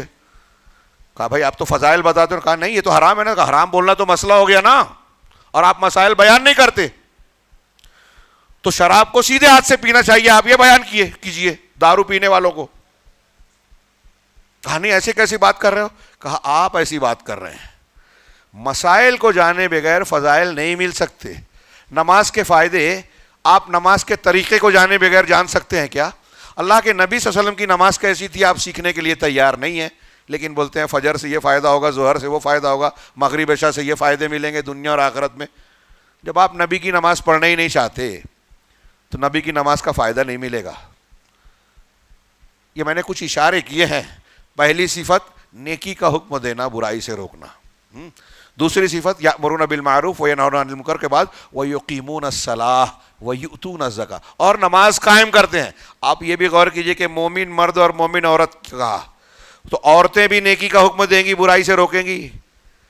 جہاں اپنے دائرے میں غیر مسلم کو اسلام بھی بتائیں گے. حضرت عباس کی بیوی فضل بن حضرت عباس رضی اللہ تعالیٰ عنہ کی اہلیہ, کیا نام تھا ان کا, حضرت ابن عباس کے عبداللہ بن عباس کی والدہ غیر مسلموں میں تبلیغ کرتی تھی. حضرت زنیرہ غیر مسلموں میں, کفار مکہ نے پکڑ کر ان کو بھی باندھا تھا, 3 دن بھوکا رکھا تھا, کوڑے مارے تھے. ایسی کئی عورتیں ملے گی, اور جنگ میں بھی حصہ لیا. تو یہ بھی حکم دیتی تھی. اور پھر اپنے گھر میں مائیں اپنے بچوں کو تعلیم دیں گی. ماں کا اثر بیٹے پر سب سے زیادہ ہوتا ہے, اسی لیے گھر کی زبان کو باپ والی پادری زبان نہیں بولتے, فادری زبان نہیں بولتے, مادری زبان بولتے ہیں کہ ماں کی زبان ہے, اس لیے کہ ماں کا اثر سب سے زیادہ ہوتا ہے, اور خدمت کے اعتبار سے ماں کا حق بھی سب سے زیادہ ہے بچے پر. تو میں یہ کہہ رہا ہوں کہ مومن مردوں کے ساتھ مومن عورتیں بھی نیکی کا حکم دیں گی, برائی سے روکیں گی اپنے دائرے, اور نماز قائم کریں گے. جمع کا سیگا ہے, جماعت کے ساتھ نماز پڑھتے ہیں. عورتوں کی نماز گھر میں افضل ہے, لیکن مسجد اگر جانا چاہیں تو دنیا کے کسی انسان کو اللہ نے اور رسول نے یہ پاور نہیں دیا ہے کہ مسلمان عورت کو مسجد جانے سے روک دے. اللہ کے رسول نے کہا لا تمنعوا اماء اللہ عن بیوت اللہ, اللہ کی بدیوں کو اللہ کے گھروں سے روکنا نہیں. حضرت عاتقہ سے بخاری میں روایت ہے, حضرت عمر کے ایک بیٹے نے کہا کہ آپ مسجد سے آ رہی ہیں, کہا ہاں. کہا تمہیں پتہ نہیں کہ تمہارے شوہر عمر اس کو ناپسند کرتے ہیں؟ کہا ناپسند کرتے تو منع کیوں نہیں کرتے, منع کر دیں. کہا منع نہیں کر سکتے. کہا کیوں؟ کہا اس لیے کہ اللہ کے رسول نے منع کرنے سے منع کیا ہے. اب بتائیے, جس چیز سے اللہ کے رسول نے منع کیا عمر فاروق کی جرت نہیں ہے کہ اس سے روک دے. اور آج کے مولویوں کو, آج کے لوگوں کو ہے. تو حضرت عاتقہ نے کہا کہ اللہ کی قسم جب تک وہ منع نہیں کریں گے میں مسجد جاتی رہوں گی, اور زندگی بھر جاتی رہی. حضرت عمر نے کبھی روکا نہیں ہے, ایسا مشہور کر دیا کہ آپ نے روکا ہے. تو عورتوں کو مسجد سے جوڑ کے دین سیکھنے کا موقع شریعت نے فراہم کیا. ہم عورتوں کو اور مسجد سے کٹ کر دیا, دین سیکھنے کا ذریعہ نہیں. عرس میں جاتی ہیں, میلے ٹھیلے میں جاتی ہیں, آرائش زیبائش بازار میں, خرید و فروخت کے مقامات پر, پارکوں میں, تفریح کی جگہ, سب جگہ جاتی ہیں. گناہ کے مقام پہ بھی چلی جاتی ہیں. مسجد میں پیتنا ہے بس. کالج میں اتنے بڑے بڑے کانڈ اور کاروبار ہو رہے ہیں, مرتد ہو گئی, غیر مسلم سے تعلق قائم کر لیا. ایک مولوی نے فتویٰ نہیں دیا کہ اسکول میں ڈالنا حرام ہے, فتنہ ہے, مسجد سے روکنے میں لیے فتویٰ دے دیا. کون سا دین مانتے ہیں, سمجھ ہی میں نہیں آتا. تو نماز قائم کرنے میں عورتیں بھی شامل ہیں جمع میں, اور یہ نماز بہت اہمیت کی حامل ہے. تربیت کے اعتبار سے نماز سے متعلق تفصیلی احکامات آپ کو صاف صفائی سکھاتے ہیں. وضو, غسل, پیشاب کر لیا وضو ٹوٹ گیا, مزی نکل گئی وضو ٹوٹ گیا, ہاں وہ نماز سے پہلے مسواک کرنا اچھی بات ہے. احتلام ہوا, ہم بستری ہوئی تو پورے جسم کا غسل ضروری ہے. عورت کو منتھلی کورس یعنی حیض کا خون آیا, بچے کی ولادت میں خون آ رہا ہے تو ناپاک ہے, اس سے پاک ہونے کے بعد نہائے گی, پھر نماز پڑھ سکتی ہے, روزہ رکھ سکتی ہے. یہ ہمارا دین ہے. دین صفائی سکھائی, مسلمان کی یہ پہچان ہے. اس کا دین صاف صفائی سکھاتا ہے, جسم کی بھی صاف صفائی, مسواک کرنا, ناخن کاٹنا, مونچھ کاٹنا, ہاں بغل کے بال کو اکھاڑنا, زیر ناف بال کو لوہے سے صاف کرنا استحداد ہے. کوئی مجبوری ہو تو پاؤڈر یوز کرنا چاہیے, ورنہ نہیں. سنت ہے استحداد. بغل کا بال اکھاڑنا, داڑھی چھوڑ دینا, مونچھ کاٹنا, کلی کرنا, وضو کرنا, یہ چھوٹی چھوٹی چیز لگتی ہے, اس میں سے ہر ایک چیز ہمارے فائدے کی ہے. غور کیجئے, مسواک کے کتنے فائدے ہیں. آج تحقیق لکھ رہے ہیں ڈاکٹر اور سائنٹسٹ کہ ایک مسواک میں 99 بیکٹیریاز ہوتے ہیں جو ہمارے مسوڑوں اور دانتوں کے لیے, اور دانتوں اور مسوڑوں کی بیماریوں سے بچانے کے لیے کافی ہیں. ہم کو اس کے یعنی اللہ اور رسول اللہ صلی اللہ علیہ وسلم نے ہمارے اپنے فائدے کے لیے بڑی سے لے کے چھوٹی باتوں تک سب بتایا. اب یہ نماز سے جڑا ہے, طہارت شرط ہے. نماز پڑھیں گے آپ تو آپ کا دل صاف ہوگا, آپ کا کپڑا صاف ہونا چاہیے, جس جگہ آپ نماز پڑھ رہے ہیں یہ جگہ صاف ہونے چاہیے. اور قرآن نے کہا قد افلح المؤمنون الذین هم فی صلاتهم خاشعون. یہ سورہ مومنون کی آیت 18واں پارہ. میں کہوں گا ہمارے بچوں نوجوانوں سے آج جا کے اس کی پورے ایک پیج کی جو آیتیں ہیں ایک رکوع تک ترجمے سے پڑھیے. مومنوں کی صفات اور پہچان بتائی گئی ہے اس میں کہ وہ مومن جو نماز پڑھنے والے ہیں کامیاب ہو گئے. الذین هم فی صلاتہم خاشعون, وہ مومن جو اپنی نماز میں خشوع رکھنے والے ہیں, خشوع کا مطلب کیا؟ ڈر، خشیت، عاجزی. خشوع خضوع بولتے ہیں نا، اس کا مطلب کیا ہوتا ہے؟ یہ ایک کیفیت ہے. ایک لفظ میں ٹرانسلیشن کرو نا مطلب آتا نہیں. یعنی ہمارے اندر اللہ کے ڈر اور خوف کے ساتھ ایسی کیفیت آئے کہ ہم اللہ کے سامنے جھک گئے، اپنے آپ کو چھوٹا سمجھ رہے ہیں، اللہ کا ڈر محسوس کر رہے ہیں. اللہ ہم تو تیرے بندے ہیں، تو جو حکم دے تیار ہیں، تیری مخالفت نہیں کرتے. تو جو اپنی نماز میں یہ جذبہ رکھتے ہیں، یعنی آپ رکوع میں جھک رہے ہیں، سجدے میں جھک رہے ہیں، لیکن اندر سے آپ کا دل بھی جھک رہا ہے. اگر ایسی نماز ہے نا تو پھر آپ کو کسی بات، اللہ اور رسول کی بات کو منوانے کے لیے ٹینشن، لمبی تقریر کرنے کی ضرورت نہیں پڑے گی. آج کتنے لوگ نماز پڑھ رہے ہیں لیکن کیا ان کے دل میں خشوع ہے؟ اس کا پتہ لگانا ہے تو معلوم کیجئے کہ اگر اس نے بہن کو حصہ نہیں دیا ہے باپ کے ترکے میں سے، اس سے بولیے کہ اللہ کے اور رسول نے یہ حکم دیا، وہ نہیں دیتا ہے تو سمجھ لیجیے اس کا دل بے نمازی ہے. ظاہر میں وہ نماز پڑھ رہا ہے، اللہ کے سامنے جھکا ہی نہیں ہے، اللہ سے ڈرا ہی نہیں ہے، اندر ایمان گھسا ہی نہیں ہے، اللہ اور رسول کی بات کو ماننے کے لیے تیار ہی نہیں ہے. ہماری مسجدوں میں جو جھگڑے ہوتے ہیں، گھروں میں اختلاف ہے، باپ بیٹے کا، بھائی بھائی کا، رشتے کٹے ہوئے ہیں، ساس اور بہو کی جمتی ہی نہیں ہے، نفرت بٹھا لی دل میں تو کتنا بھی سمجھائیے. اب اگر آپ بتائیں بیٹھک کرنے کے بعد کہ بھائی آپ نے ظلم کیا، غلط کیا، معافی مانگ لو، بات ختم کرو، اصلاح کر لو، بندہ ماننے کو تیار ہی نہیں ہے، کیونکہ دل میں اللہ کا ڈر ہے ہی نہیں. اللہ کو بڑا نہیں سمجھ رہا ہے، اپنے آپ کو بڑا سمجھ رہا ہے. ابلیس کو اللہ نے کہا سجدہ کر، کہا ہاں میں کروں، میں تو آگ سے بنا، میں بڑا ہوں، یہ مٹی سے بنا، اس کو سجدہ کروں، انا خیر منہ. تو قرآن میں اللہ نے کہا ابا واستکبر، انکار کیا، تکبر کیا، اکڑ گیا. فرعون کو اللہ حضرت موسیٰ کی دعوتیں معلوم تھی، دلیلیں معلوم تھی، صحیح ہے، سچی ہے، نہیں مانا. قرآن کہتا ہے اکڑ گیا. نبیوں کی تعلیمات ان کے مخاطبین نے نہیں مانا، قرآن نے کہا اکڑ گئے. اللہ کے رسول صلی اللہ علیہ وسلم کے ایک آدمی کے ساتھ کھانا کھانے لگے، صحیح مسلم، سلمہ بن اکوع راوی. اس نے کہا، وہ الٹے ہاتھ سے، لیفٹ ہینڈ سے کھانے لگا. اللہ کے رسول نے کہا کہ کل بے یمین، ایک سیدھے ہاتھ سے کھاؤ. تو اس نے کہا لا استطعت، میری طاقت نہیں ہے. اللہ کے رسول صلی اللہ علیہ وسلم نے بد دعا دے دی. جنہوں نے طائف والوں کے لیے بد دعا نہیں دی، اس کو دی. کیوں دی؟ راوی حدیث حضرت سلمہ رضی اللہ تعالیٰ عنہ کہتے ہیں اس لیے کہ اس نے جو اللہ کے رسول کی بات نہیں مانی تھی نا، منکرین حدیث غور کریں، نوٹ کریں، نہیں مانی تھی نا، وہ تکبر کی وجہ سے نہیں مانی تھی. میں کس کے سامنے؟ رسول کے سامنے. میں طاقت ہی نہیں رکھتا کہ سیدھے ہاتھ سے کھاؤں. اللہ کے رسول صلی اللہ علیہ وسلم نے بد دعا دی کہ اللہ تجھے کبھی طاقت نہ دے. تو حضرت راوی حضرت سلمہ بن اکوع کہتے ہیں کہ زندگی بھر اس کا سیدھا ہاتھ اس کے منہ تک نہیں آیا. یہ ایک چھوٹی سی بات لگتی ہے نا، سیدھے ہاتھ سے، ہمارے نوجوان کو بولو سیدھے ہاتھ سے پانی پیو، سیدھے ہاتھ سے کھانا، کیا لگایا بات، چھوٹی چھوٹی بات ہے، فروئی چھوٹے چھوٹے معاملات میں. تو کیا بڑا معاملہ ہے؟ لہسن، پیاز، گیہوں، چاول، یہ بڑا معاملہ ہے کیا؟ کون سی اہم ہے؟ آپ کا زیادہ ٹائم تو اس میں جاتا ہے، بازار میں جانا، آج بھاؤ بڑھ گیا، آج قیمت اس کی بڑھ گئی. تو اللہ رسول سے زیادہ اہم گیہوں چاول ہے، سبزی ترکاری ہے؟ سمجھ میں نہیں آتا مجھے، کیسے مسلمان ہے؟ یہ مسلمان کی پہچان نہیں ہے. مسلمان کی پہچان یہ ہے کہ اللہ اور رسول کی بات آئے فوراً الرٹ ہو گئے، تعظیم کی کہ نہیں اللہ کی بات ہے، رسول. اب دنیا کے کسی انسان کی اوقات نہیں ہے اس کے سامنے کوئی بات کرے. تو نماز قائم کرنا. آج نمازی بہت ہیں، نمازی بظاہر خشوع خضوع والی پہچان نظر نہیں آتی. نمازی بہت ہیں، نماز کے وہ فائدے جو قرآن حدیث نے بتائے ہیں وہ نظر نہیں آتے کہ نماز برائی اور منکرات سے روکتی ہے. نماز بظاہر پڑھنے والے لوگ ہیں، لیکن اللہ کے نبی صلی اللہ علیہ وسلم نے جیسے پڑھی ویسے پڑھنے والے بہت کم ہیں. تو مسلمانوں کی پہچان نماز قائم کرتے ہیں، زکوٰۃ دیتے ہیں. اس پہ بھی بات کی جائے. زکوٰۃ دینا، زکوٰۃ ایک فریضہ ہے، صدقہ و خیرات ایک کیا کہتے ہیں اس میں نفل اور تطوع ہے. اب اس پر بھی گفتگو کریں.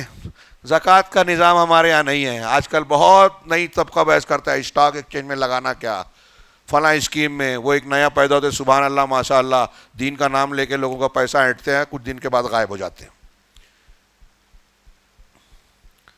اور وہ دین کا نام لیتے ہیں.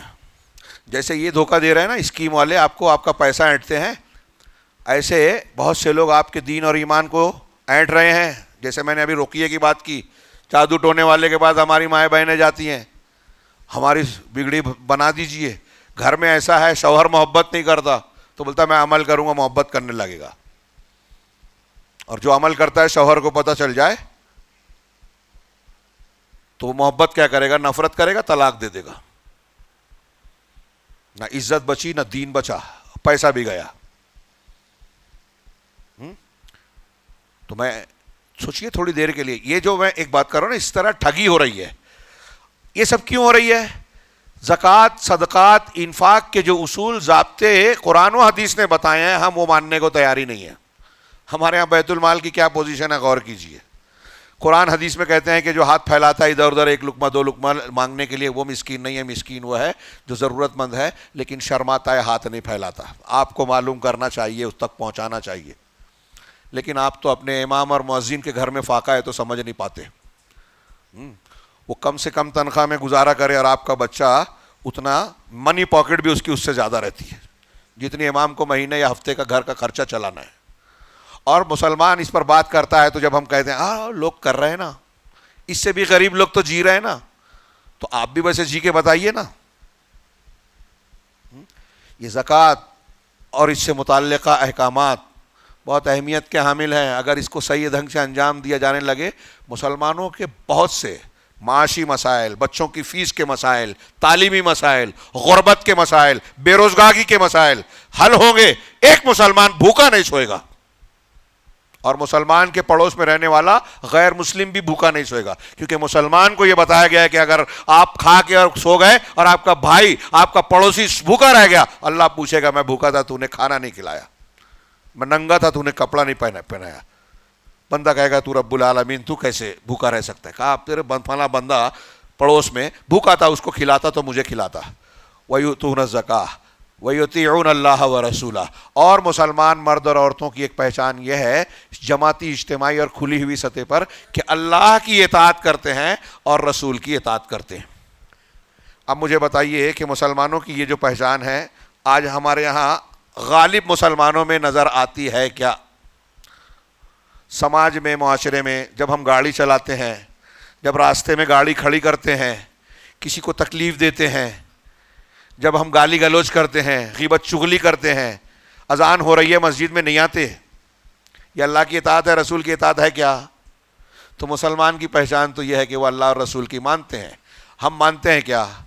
کچھ باتیں مان کے اپنے آپ کو تسلی دیتے ہیں کہ جنت اپنی گئی نہیں, اور پھر اس کے بعد سب حلال. آج کل برائیوں کی ایک وجہ یہ ہے, میں کئی جگہ بیان کرتا ہوں, اور غور کریں جو میں بیان کر رہا ہوں, کہ یہ جو غلط اسلام بتایا جاتا ہے نا, فضائل والا, یہ بھی مسلمانوں میں گناہوں کے بڑھنے کا ایک سبب بن گیا ہے. اور ہے, اس کو ویسے ہی سمجھیے جیسے حضرت عیسیٰ علیہ السلام کی وفات کے بعد شاؤل یہودی آیا تھا مسلمانوں میں, عیسائیوں میں, اور اس نے ایک تثلیث کا, حضرت عیسیٰ اللہ کے بیٹے ہیں, الہ ہیں, یہ غلط عقیدہ پیش کیا. ساتھ ہی عقیدہ پیش کیا کہ حضرت علی اللہ کے بیٹے تھے, سولی پہ چڑھ گئے, اب وہ سارے انسانوں کا کفارہ, گناہوں کا کفارہ بن گئے, اور پادری اس کی آپ کی طرف سے معاف کر سکتا ہے. مطلب یہ کہ اگر ہم نے گناہ کیا, پادری کو جا کے پیسے دیا, تو حضرت عیسیٰ کا حوالہ دے کے وہ ہمارا گناہ معاف کرا دے گا. اور حضرت عیسیٰ سولی پہ چڑھے, مطلب جو انسان گنہگار, وہ عیسائی مذہب کے مطابق, وہ جو شاؤل کا مذہب ہے, ہاں, بچہ پیدا ہوتا ہے تو گنہگار پیدا ہوتا ہے. آدم علیہ السلام نے جو گناہ کیا تھا اس کا جرم لے کے ہر بچہ پیدا ہوتا ہے. تو بپتسمہ جب ہوتا ہے, پادری جب پانی کرتا ہے وہ چرچ والا, تو اس سے اس کا گناہ صاف ہوتا ہے. جو کرسچن بنتا ہے وہ, یہ ان کا عقیدہ ہے. اب جب دماغ میں یہ عقیدہ آ گیا کہ ہم کچھ بھی کر لیں گے, پادری کو جا کے نذرانہ تحفہ دے کے معاف کروا لیں گے, کنفیشنس باکس میں اعتراف گناہ کر کے معافی مانگ لیں گے, وہ معاف کروا دے گا, کلیئر ہو جائے گا. تو اس چیز نے عیسائیوں کو گناہوں پر جری بنا دیا. چوری کر لیں, زنا کر لیں, دوسری کی بیوی کو ہتھیا لے میں, قتل کر دے میں, جادو ٹونا کر لے میں, دھوکہ دہی کریں, گورنمنٹ کو نقصان پہنچا دے میں, ڈکیتی کریں, اور جا کے پھر کنفیشنس باکس میں پادری سے معاف کروا لیں گے. ایسے مسلمانوں کو یہ بتایا گیا کہ اگر آپ نے فلاں عمل کر لیا, فلاں درود پڑھ لیا, فلاں میڈ ان انڈیا دعا پڑھ لی جو ہمارے پیر صاحب کو خواب میں دکھی تھی, تو آپ کو 5,000 6,000 قرآن پڑھنے کا ثواب مل جائے گا 3 لائن میں. 70,000 فرشتے آپ کے لیے قیامت تک مغفرت کی دعا کریں گے. اب ایک آدمی بولتا ہے کہ میں نے تو ابھی تھوڑا ہی سا گناہ کیا ہے, 70,000 فرشتے میرے لیے ڈیوٹی کر رہے ہیں, اور کتنے 70,000 روز پڑھ رہا ہوں, تو میرے گناہ کم پڑیں گے, تھوڑا زیادہ کرنا پڑے گا. جب گناہ رہیں گے تب نہ معاف ہوں گے. تو 70,000 کئی 70,000 قیامت تک میرے لیے کر رہے ہیں, تو میں تو مرتے تک گناہ کرتا رہوں گا تو معاف ہوتے ہی رہیں گے. یہ ایک مسلسل کام ہو گیا میرے لیے. یہ میں کوئی مذاق نہیں کر رہا ہوں, کسی کا مذاق نہیں اڑا رہا ہوں, میں یہ بتا رہا ہوں کہ اس جذبے نے, وہ کہیں نہ کہیں, غیر شعوری طور پر بہت سے مسلمانوں کو ایسا مزاج دے دیا کہ ہم حق مار لے میں, کسی پر ظلم کر لے میں, غریب کو جو ہے دبا دے میں, کچل دے میں, اس کی زمین کو ہتھیا لے میں, زمین کو اپنی زمین بنا لے میں, بہن کا حق نہ دے میں, جو لوگوں کے حقوق کو مار کھائیں, اور 2 رکعت پڑھ کے فلاں ذکر کر لیں گے معاف ہو جائے گا. ایسا نہیں ہے, یہ دین نہیں ہے. دین کہتا ہے, مسلم شریف کی حدیث اور ترمذی کی, کہ قیامت کے دن ایک شخص نماز, روزہ, حج, زکوٰۃ لے کے آئے گا, لیکن کسی کا مال کھایا ہوگا, کسی پر ظلم کیا ہوگا, کسی کو تماچا مارا ہوگا, کسی کی غیبت کی ہوگی, کسی پر الزام لگایا ہوگا. ہر حقدار آئے گا, اللہ میرے ساتھ اس نے یہ کیا تھا, میرا حق مارا تھا. اللہ کہے گا کہ اب یہاں تو دینار و درہم نہیں ہے, تیری نماز روزے کی جو نیکیاں نکال, تو جتنا اس کا حق ہے نماز روزے والی نیکیاں نکال کے اس حقدار کو دے دی جائے گی. پھر دوسرا آئے گا, دے دی گئی, پھر دے دی گئی, ختم, ابھی حقدار باقی ہے. تو اب کیا ہوگا؟ اب تو نیکیاں سماپت ہو گئی, اینڈ ہو گئی. تو اب بولا جائے گا, یہ دیکھیے, یہ جو گولی دی گئی ہے کہ فرشتہ مغفرت کی دعا کرے گا معاف ہو جائے گا, نہیں, جب تک اس بندے نے معاف نہیں کیا معاف نہیں ہوگا. اب برائی, جو حقدار آئیں گے تو کہیں کہ آپ کے نامہ اعمال میں جو برائی ہے آپ کے حق کے برابر, آپ کے نامہ اعمال سے گناہ نکال کے اس کو دے دو, اور آخر میں وہ جہنم میں جائے. میں ایک بات کہتا ہوں اکثر, اور اس پر آپ غور کیجئے.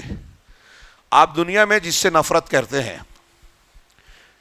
ایک آدمی سے آپ اگر نفرت کرتے ہیں, مرد ہو عورت ہو, کسی سے نفرت ہے, تو جس سے آپ نفرت کرتے ہیں اس کو آپ تحفے تحائف دیتے ہیں کیا؟ تحفے تحائف دیتے ہیں؟ کیا چاہتے ہیں اس کے تعلق سے؟ جیسی شدید نفرت ہوتی ہے ویسی خواہش ہوتی ہے کہ یہ برباد ہو جائے, تباہ ہو جائے, اس کی نعمت چھین جائے, وغیرہ وغیرہ. غلط صحیح, لیکن یہ جذبہ آتا ہے نفرت کی وجہ سے. اور جس کی آپ غیبت کرتے ہیں, جیسے مثال کے طور پہ آج آپ کسی کی غیبت کرنے بیٹھ گئے, غیبت, چغلی, اس کے اوپر الزام لگا رہے ہیں, تو اس کا مطلب کیا ہوا کہ آپ اس سے نفرت کرتے ہیں. آپ مائیں بہنیں بھی سنیں, میری بہنیں, کہ آپ کسی عورت کی غیبت کر رہے ہیں, کسی سے جلن حسد کر رہے ہیں, مطلب آپ کو اس سے نفرت ہے. تو آپ جس سے نفرت کرتے ہیں اس کا اچھا چاہتے ہیں کیا؟ نہیں چاہتے. اب یہ بات سامنے رکھیے اور میدان محشر میں آئیے. میدان محشر میں قیامت کے دن ایک آدمی کو ایک نیکی اگر کم پڑے گی اپنے نامہ اعمال میں, برائی ایک زیادہ ہے, ایک نیکی آ جائے تو ایکول ہو جائے گی یا بڑھ جائے گی, جنت میں چلا جائے گا. وہ اپنی بیوی کو ڈھونڈے گا, ملے گی, کیسا شوہر تھا؟ بہت اچھے شوہر تھے آپ, ایک نیکی دے دو کم پڑ. نہیں, ٹھیک ہے تم اچھے شوہر تو تھے, لیکن جو مانگ رہے ہو نا وہ نہیں دے سکتی, اس کی ضرورت آپ سے زیادہ مجھے ہے. بیٹے کو پکڑے گا, کیسا باپ تھا میں تمہارا دنیا میں, بہت اچھے باپ تھے, کوئی کمی نہیں کی آپ نے, میرا بہت خیال رکھتے تھے. کہا بیٹا دیکھو ایک نیکی کم پڑ رہی ہے, اپنے نامہ اعمال سے مجھے دے دو. نہیں دے گا, معذرت کرے گا, آدھا دے گا, مانگے گا, نہیں دے گا. یہ جو میں کہہ رہا ہوں یہ مفہوم کے اعتبار سے درست ہے. حضرت اکرمہ حضرت ابن عباس کے شاگرد ہیں, انہوں نے یہ بیان کیا یوم یفیر المرء من اخی کی تفسیر میں. کوئی باپ بیٹے کو, کوئی بیٹا باپ کو, بیوی شوہر کو, شوہر بیوی کو, ماں کو, بھائی کو, کسی رشتہ دار کو کوئی ایک نیکی نہیں دے گا میدان محشر میں. لیکن نیکی ملے گی کس سے؟ جس نے اپنی آپ کی غیبت کی ہے, وہ آ کے اپنی نماز روزے والی آپ کو نیکی دے گا. ابھی بتایا نا حدیث, جو ہماری غیبت کر رہا ہے دنیا میں, وہ غیبت کے بدلے میں وہاں نیکیاں دے گا. جو ابا نہیں دیں گے, امی نہیں دیں گے, غیبت کرنے والا دے گا. جو ہمارا مال ہڑپ کیا ہے, مال چوری کیا ہے, ظلم کیا ہے, زمین کو ناجائز طریقے سے ہتھیایا ہے, تماشا مارا ہے ناجائز طریقے سے, وہ قیامت کے دن ہم کو نیکیاں دے گا. تو باپ سے زیادہ وہ ہمارے لیے وہاں مہربان ثابت ہوگا جو دنیا میں ہمارا دشمن ہے. کتنا بڑا تحفہ دے گا؟ میں نے ابھی پوچھا تھا کہ کسی جس سے نفرت کرتے اس کو تحفہ دو گے کیا؟ سب سے قیمتی تحفہ دے گا نفرت کرنے والا میدان محشر میں. بات کو سمیٹتے ہیں کہ اللہ کے رسول صلی اللہ تبارک و تعالیٰ نے مومنوں کی علامتیں بتائی. نماز قائم کرتے ہیں، زکوٰۃ دیتے ہیں، اور اللہ اور اس کے رسول کی اطاعت کرتے ہیں. اس پر عقیدے میں، عبادات میں، حلال حرام میں، اخلاقیات میں آپ جس موضوع پر بھی دیکھیں کہ اللہ اور رسول کا حکم کیا ہے. غیبت مت کرو. اللہ اور رسول نماز روزے کے تعلق سے کیا کہتے ہیں، اللہ اور رسول عقیدے کے بارے میں کیا کہتے ہیں، اور آج مسلمان کیا مانتے ہیں. پڑھنے کے لیے، سننے کے لیے، سمجھنے کے لیے ہی تیار نہیں ہیں تو مانیں گے کیا؟ اور جب مانیں گے نہیں، جانیں گے نہیں، تو اپنے بچوں کو بتائیں گے کیا؟ اور جب آپ خود ایمان عمل صالح کو نہیں جانتے، اس پر عمل نہیں کرتے، تو کیا یہ امید کرتے ہیں کہ بس یوں ہی اللہ تعالیٰ آپ کو مفت میں جنت دے دے گا، دنیا اور آخرت کے ہر فتنے سے بچا لے گا؟ ہرگز نہیں. آخری میں ایک ابہام سی، مجمل سی بات کہہ کے بات کو ختم کرتا ہوں کہ قرآن میں مومنوں کی جو صفات بیان کی گئی ہے، ہم اپنا جائزہ لیں کہ مومنوں کی جو صفات بیان کی گئی ہے وہ ہمارے اندر کتنی ہے، کافروں کی جو بیان کی گئی ہے وہ کتنی ہے، منافقوں کی جو بیان کی گئی ہے وہ کتنی ہے. تو میں جواب میں یہ کہوں گا کہ اگر جائزہ لیں گے تو اللہ کے گھر میں بہت ہی ایمانداری سے، جیسے حدیث ہے نا عملی نفاق، کہ منافق کی علامت ہے جب بات کرے تو جھوٹ بولے، امانت دی جائے تو خیانت کرے، جھگڑا ہو جائے تو گالی گلوچ کرے، وعدہ کرے تو وعدہ خلاف. یہ منافق کی علامت ہے. کیا ہمارے اندر یہ منافق کی علامت ہے یا نہیں ہے؟ مسلمانوں والی پہچان ہے یا منافقوں والی؟ تو مجھے لگتا ہے کہ زیادہ مسلمان منافقوں کی علامات سے متصف نظر آئیں گے. اللہ رب العالمین نے قرآن میں کہا منافقوں کے بارے میں ایک جگہ کہ وَلَا يَأْتُونَ الصَّلَاةَ إِلَّا وَهُمْ كُسَالَىٰ، کہ نماز کے لیے آتے ہیں نا تو بڑی سستی سے، زبردستی. تھیٹر میں جانا ہے، اسپورٹس میں جانا ہے، جلدی چلو ٹکٹ نہیں ملے گا، لائن میں آگے رہنا ہے، اپنے کو آگے رہنا ہے، اسٹیڈیم میں پلیئرز کو قریب سے دیکھنا ہے. نماز میں پیچھے رہیں گے. نماز کے لیے آتے ہیں تو بڑے سستی سے. وَلَا يَأْتُونَ الصَّلَاةَ کیا ہے، إِلَّا وَهُمْ كُسَالَىٰ. ہاں، یراؤون الناس، لوگوں کو دکھاتے ہیں، ریاکاری کرتے ہیں. وَلَا يَذْكُرُونَ اللَّهَ إِلَّا قَلِيلًا، اور اللہ کا ذکر نہیں کرتے مگر بہت تھوڑا. اللہ کا ذکر منافق تھوڑا کرتا ہے. اس کا مطلب مسلمان اللہ کا ذکر کتنا کرے گا؟ زیادہ کرے گا. الذاکرون اللہ کثیرا والذاکرات، اللہ کا خوب ذکر کرنے والے مرد اور خوب ذکر کرنے والی عورتیں. مرد و عورت اگر مومن ہے تو ان کی پہچان ہے کہ کچھ ہو جائے گا تو کہیں گے سبحان اللہ، کچھ ہو جائے گا تو کہیں گے الحمدللہ، کوئی اگر معاملہ اچھا کرے تو کہیں گے جزاک اللہ، کوئی بات ہو گئی تو کہیں گے السلام علیکم ورحمۃ اللہ، وعلیکم السلام ورحمۃ اللہ. ہاں، کوئی خوشی آ گئی تو اللہ کا شکر ادا کر رہے ہیں، غم آ گئی تو اللہ سے دعا اور پناہ مانگ رہے ہیں، گناہ سے توبہ کر رہے ہیں، گھر سے نکل رہے ہیں تو گھر سے نکلنے کی دعا، نماز ختم ہو رہی ہے تو نماز کے بعد کی دعائیں، سونے کے لیے بستر بنا رہے ہیں تو سونے کے اذکار، فجر کے بعد صبح کے اذکار، عصر کے بعد شام کے اذکار، گھر سے نکلنے کے لیے گھر سے نکلنے کی دعا، گھر میں داخل ہوتے وقت گھر سے داخل ہونے کی دعا، کھانے کے وقت بسم اللہ، ہم بستری کے وقت اللہ کا نام. اللہ کا خوب ذکر کرتے ہیں، مومنوں کی پہچان. ہر منافق کم ذکر کرتے ہیں. ہم اور آپ کم ذکر کرنے والوں میں سے ہیں یا زیادہ ذکر کرنے والوں میں سے ہیں؟ ہاں، منافقین کی علامت بتائی کہ جب مال غنیمت لینا رہتا ہے تو آگے آگے آتے ہیں. ہاں، پیسہ بٹ رہا ہے، مسلمانوں کو بیت المال سے کوئی چیز آئی ہے بانٹنا ہے، یہ سورہ توبہ میں ملے گا، آگے آگے رہیں گے. اور جب قربانی دینا ہے کہ کون ہے جو یہ کام کرے گا تو پیچھے پیچھے رہیں گے، بہانہ کریں گے. غزوہ تبوک میں بہانہ کیا، ہمارے گھر میں ایسا مسئلہ ہے.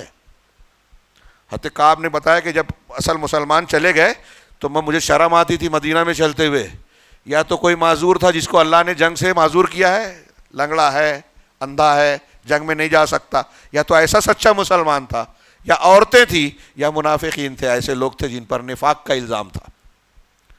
سچے مسلمان ہم تین ہی تھے، تین لوگ جن کے بعد میں جو مسئلہ واقع ہوا. ہر علاقے کے جماعت کے ذمہ دار، فلاں ذمہ دار کی لمبی چوڑی تحریر جو ہے قربانیاں ہیں، ان کی رپورٹ چھپتی ہے، ہم نے یہ کیا، ہمارے خاندان نے یہ کیا، پیدا ہونے سے پہلے کا بھی کارنامہ بتاتے ہیں. وہ ایسے تھے، آج ایسے ہیں لوگ تو ہمارے اندر. اور صحابہ کرام بڑی بڑی قربانیاں کرنے کے بعد نام لینا پسند نہیں کرتے تھے. یہی وجہ ہے اصلی مجاہدین کا نام جو آزادی میں تھے آج بہت سے لوگ نام بھی نہیں جانتے، کیونکہ وہ نام شہرت کے لیے کیے ہی نہیں تھے. اب آج جو حکومت کا ساتھ دے رہے ہیں وقف بورڈ میں، وقف بل کے سلسلے میں، ہاں کل جو انگریزوں کی مخبری کرتے تھے آج وہ ہیرو ہیں، اور یہ بھی کل ہیرو رہیں گے. اور جو ہیرو ہیں جو قربانیاں دیتے ہیں وہ غائب رہیں گے، کوئی نہیں پہچانے گا. آزادی کے انگریزوں کے مخبرین کا آپ اور ہم نام لیں گے تو ان کے مسلک کے ماننے والے، بڑا ماننے والے ان کے ناراض ہو جائیں گے، اس لیے ہم بولتے نہیں ہیں. وہ ہیرو ہیں حالانکہ ایجنٹ تھے. تو یہ منافقین اور مومنین کی پہچان. مومنین مخلص ہوتے ہیں، قربانیاں کرتے ہیں، جتاتے نہیں. منافقین عمل نہیں کرتے اور فوٹو چھپواتے ہیں، اشتہار دیتے ہیں، نام اور شہرت کو ترجیح دیتے ہیں، جیسا کہ آج ہم بہت سے مسلمانوں کا مزاج دیکھ رہے ہیں. یہ ایک پہلو تھا. ایک جملے میں بات کو ختم کروں. یہ میرے پورے ہاتھ میں جو کاغذ ہے نا، میں اسے پیش کرنا چاہتا تھا کہ اگر آپ دیکھیں گے کہ اللہ کے رسول صلی اللہ علیہ وسلم نے فرمایا کہ تم اپنے سے پہلوں کے نقش قدم پر بالکل ہو بہو چلو گے، یہود و نصارہ کے طریقے پر. ہاں تو یہود و نصارہ کی گمراہیاں قرآن و حدیث میں جو بھی بیان کی گئی، گویا اللہ کے رسول نے بیان کیا کہ انہوں نے جیسے گمراہی کی تھی تم بھی ہوگے. تو ابھی میں نے 2-4 کا اشارہ کیا تھا، یہ میرے پاس کئی اوراق ہیں، کسی موقع پہ یہ بیان کریں گے. آپ عقیدے سے لے کے عمل تک دیکھیے. یہود و نصارہ نے انبیاء کی قبریں پکی بنائی، آج ہمارے یہاں بھی بنائی جا رہی ہے. اولیاء صالحین کی، ان کی عبادت کی یہاں بھی ہو رہی ہے. یہود و نصارہ نے علماء اور احبار کو رب بنایا، آج ہمارے یہاں بھی رب بنا رہے ہیں. جس کو مولوی صاحب، امام صاحب، پیر صاحب بتا دیں کہ یہ حلال ہے حلال، حرام ہے حرام، اس کو یہ بتا دیا یہ دین ہے. اب قرآن حدیث آپ سنائے تو نہیں مانیں گے. میرے امام کو زیادہ سمجھتا، میں وہی مانوں گا، قرآن نہیں مانوں گا، حدیث نہیں مانوں گا. بلکہ صوفی تو ڈائریکٹ بولتے ہیں کہ اگر پیر صاحب کے ہاتھ پر بیعت کرنا ہے تو اللہ کے رسول اور اللہ نے کیا کہا کھرچ کر زبان سے دماغ سے نکال دو. جو پیر صاحب بول رہے ہیں بس وہی ماننا ہے. ایسے ہی پیر صاحب کے ہاتھ میں رہنا ہے جیسے مردہ زندے غسل دینے والے کے ہاتھ میں رہتا ہے. تو یہ شخصیات کا معاملہ. جادو ٹونے کا میں نے ذکر کیا. مختلف شکلوں میں آج کتنے مسلمان جادو ٹونا کر رہے ہیں. یہود و نصارہ کرتے تھے اور یہود و نصارہ کی مخالفت کرنے کا حکم دیا گیا. ابھی میں نے اہدنا الصراط المستقیم صراط الذین انعمت علیہم پڑھی تھی، اس کے بعد غیر المغضوب علیہم ہر نماز میں کہتے ہیں مغضوب علیہم اور ضالین کے طریقے سے بچا. علامہ ابن تیمیہ نے کہا کہ جو ضالین اور مغضوب علیہم ہے یہود اور نصارہ اور ان کے نقش قدم پر چلنے والے، ان کی صفات کے عاملین، یہ جو ہیں جہنمی لوگ ہیں. اور اللہ تعالیٰ نے ہم کو یہ دعا سکھائی اور یہ تعلیم دی کہ جو لوگ جہنمی ہیں ان کے راستے اور طریقے سے اپنے آپ کو بچانا. مشرکین کے پیچھے نہیں چلنا، یہود و نصارہ کے پیچھے نہیں چلنا. اللہ کے رسول صلی اللہ علیہ وسلم کے صحابہ نئے نئے مسلمان آپ کے ساتھ حنین کی طرف جا رہے تھے. مشرکین ایک درخت پر جو ہے کچھ ہتھیار لٹکا کے تبرک لیتے تھے. حضرت ابو واقد لیثی کہتے ہیں کہ ہم نئے مسلمانوں نے کہا اللہ کے رسول جیسے ان مشرکین کا ذات انوات ہے ہمارے لیے بھی بنا دیجئے، یعنی ہم بھی تبرک لیں گے. ہے نا، مزار پہ جاتے ہیں، پیر صاحب کا فلاں اور فلاں سامان مل گیا تو اس کو سمجھتے ہیں کہ اس سے گھر میں لے آئیں گے تو برکت ہوگی. تو انہوں نے بھی کہا تبرک بنا دیجئے. اللہ کے رسول ہم غصہ ہو گئے. ترمذی کی صحیح حدیث ہے، آپ نے فرمایا کہ اللہ اکبر انہا السنن قلتم والذی نفسی بیدی کما قالت بنو اسرائیل لموسیٰ ہاں یا موسیٰ اجعل لنا الہا کما لہم آلہہ. اللہ اکبر، یہی سنتیں ہیں. اللہ کے رسول ناراض ہو کے کہہ رہے ہیں یہی سنتیں ہیں. اللہ کی قسم، اس ذات کی قسم جس کے ہاتھ میں میری جان ہے، تم نے وہ بات کہی ہے جیسے موسیٰ، بنی اسرائیل نے موسیٰ سے کہی تھی کہ اے موسیٰ ہمارے لیے معبود بنا دے جیسے مشرکین کا معبود ہے. غور کیجئے جملہ، یہ مسلمانوں میں ہے یہ شرک. اللہ کے رسول کہہ رہے ہیں، صحابہ نے کہا ان کی نیت خراب تھی. کیا صحابہ کی؟ اور نیت خراب ہوتی تو رسول سے کہتے کیا؟ نیت اچھی تھی نا، جذبہ اچھا تھا کہ جیسے مشرکین کا یہ جھاڑ ہے بیری کا جس کو ذات انوات کہتے ہیں، تبرک بنا رکھا ہے، ایسے ہمارے لیے بھی ذات انوات بنا دیجئے. تو اللہ کے رسول صلی اللہ علیہ وسلم کیا فرما رہے ہیں کہ یہ معبود بنانا ہے. تم کہہ رہے ہو کہ معبود بنا دے ہمارے لیے. اب سوچئے ہندوستان پاکستان میں کتنے مسلمان ایسے ہیں جو کئی شہروں کو، چیزوں کو، قبروں کو، درختوں کو، استعمال کے سامان کو، فوٹو کو، بال کو جس کو منہ مبارک کہتے ہیں متبرک سمجھتے ہیں، جس کی کوئی دلیل نہیں ہے کہ یہ اللہ اور رسول کی طرف سے اس کو متبرک بنایا گیا ہے. یہ ذات انوات والی مشرکین کی صفت مسلمانوں میں پائی جاتی ہے، اور ان کی مخالفت کتنی اہم ہے آپ اندازہ لگائیے کہ وہ بھی عاشورہ کا روزہ رکھتے ہیں، ہم بھی روزہ رکھتے ہیں۔ اللہ کے رسول نے کہا کہ اس کے ساتھ 10ویں محرم کے ساتھ 9ویں کا روزہ رکھ کے ان کی مخالفت کرو۔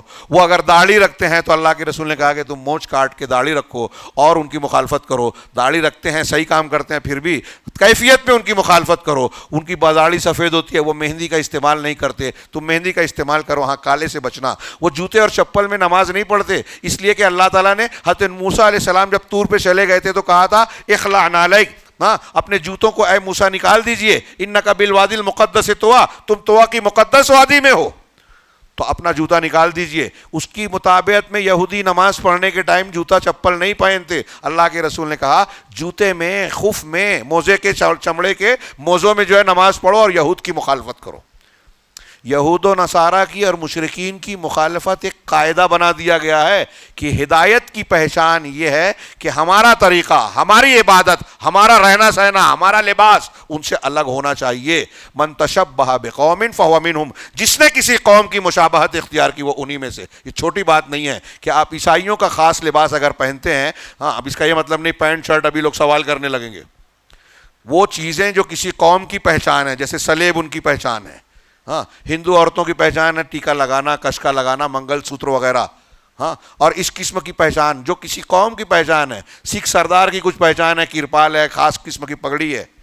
اگر ایسی چیزیں جو ان کا شعار ہے اگر آپ نے اختیار کیا تو آپ انہی میں سے ہوں گے، لباس میں، عبادت میں، تہوار میں، رسم و رواج میں، کسی بھی چیز میں۔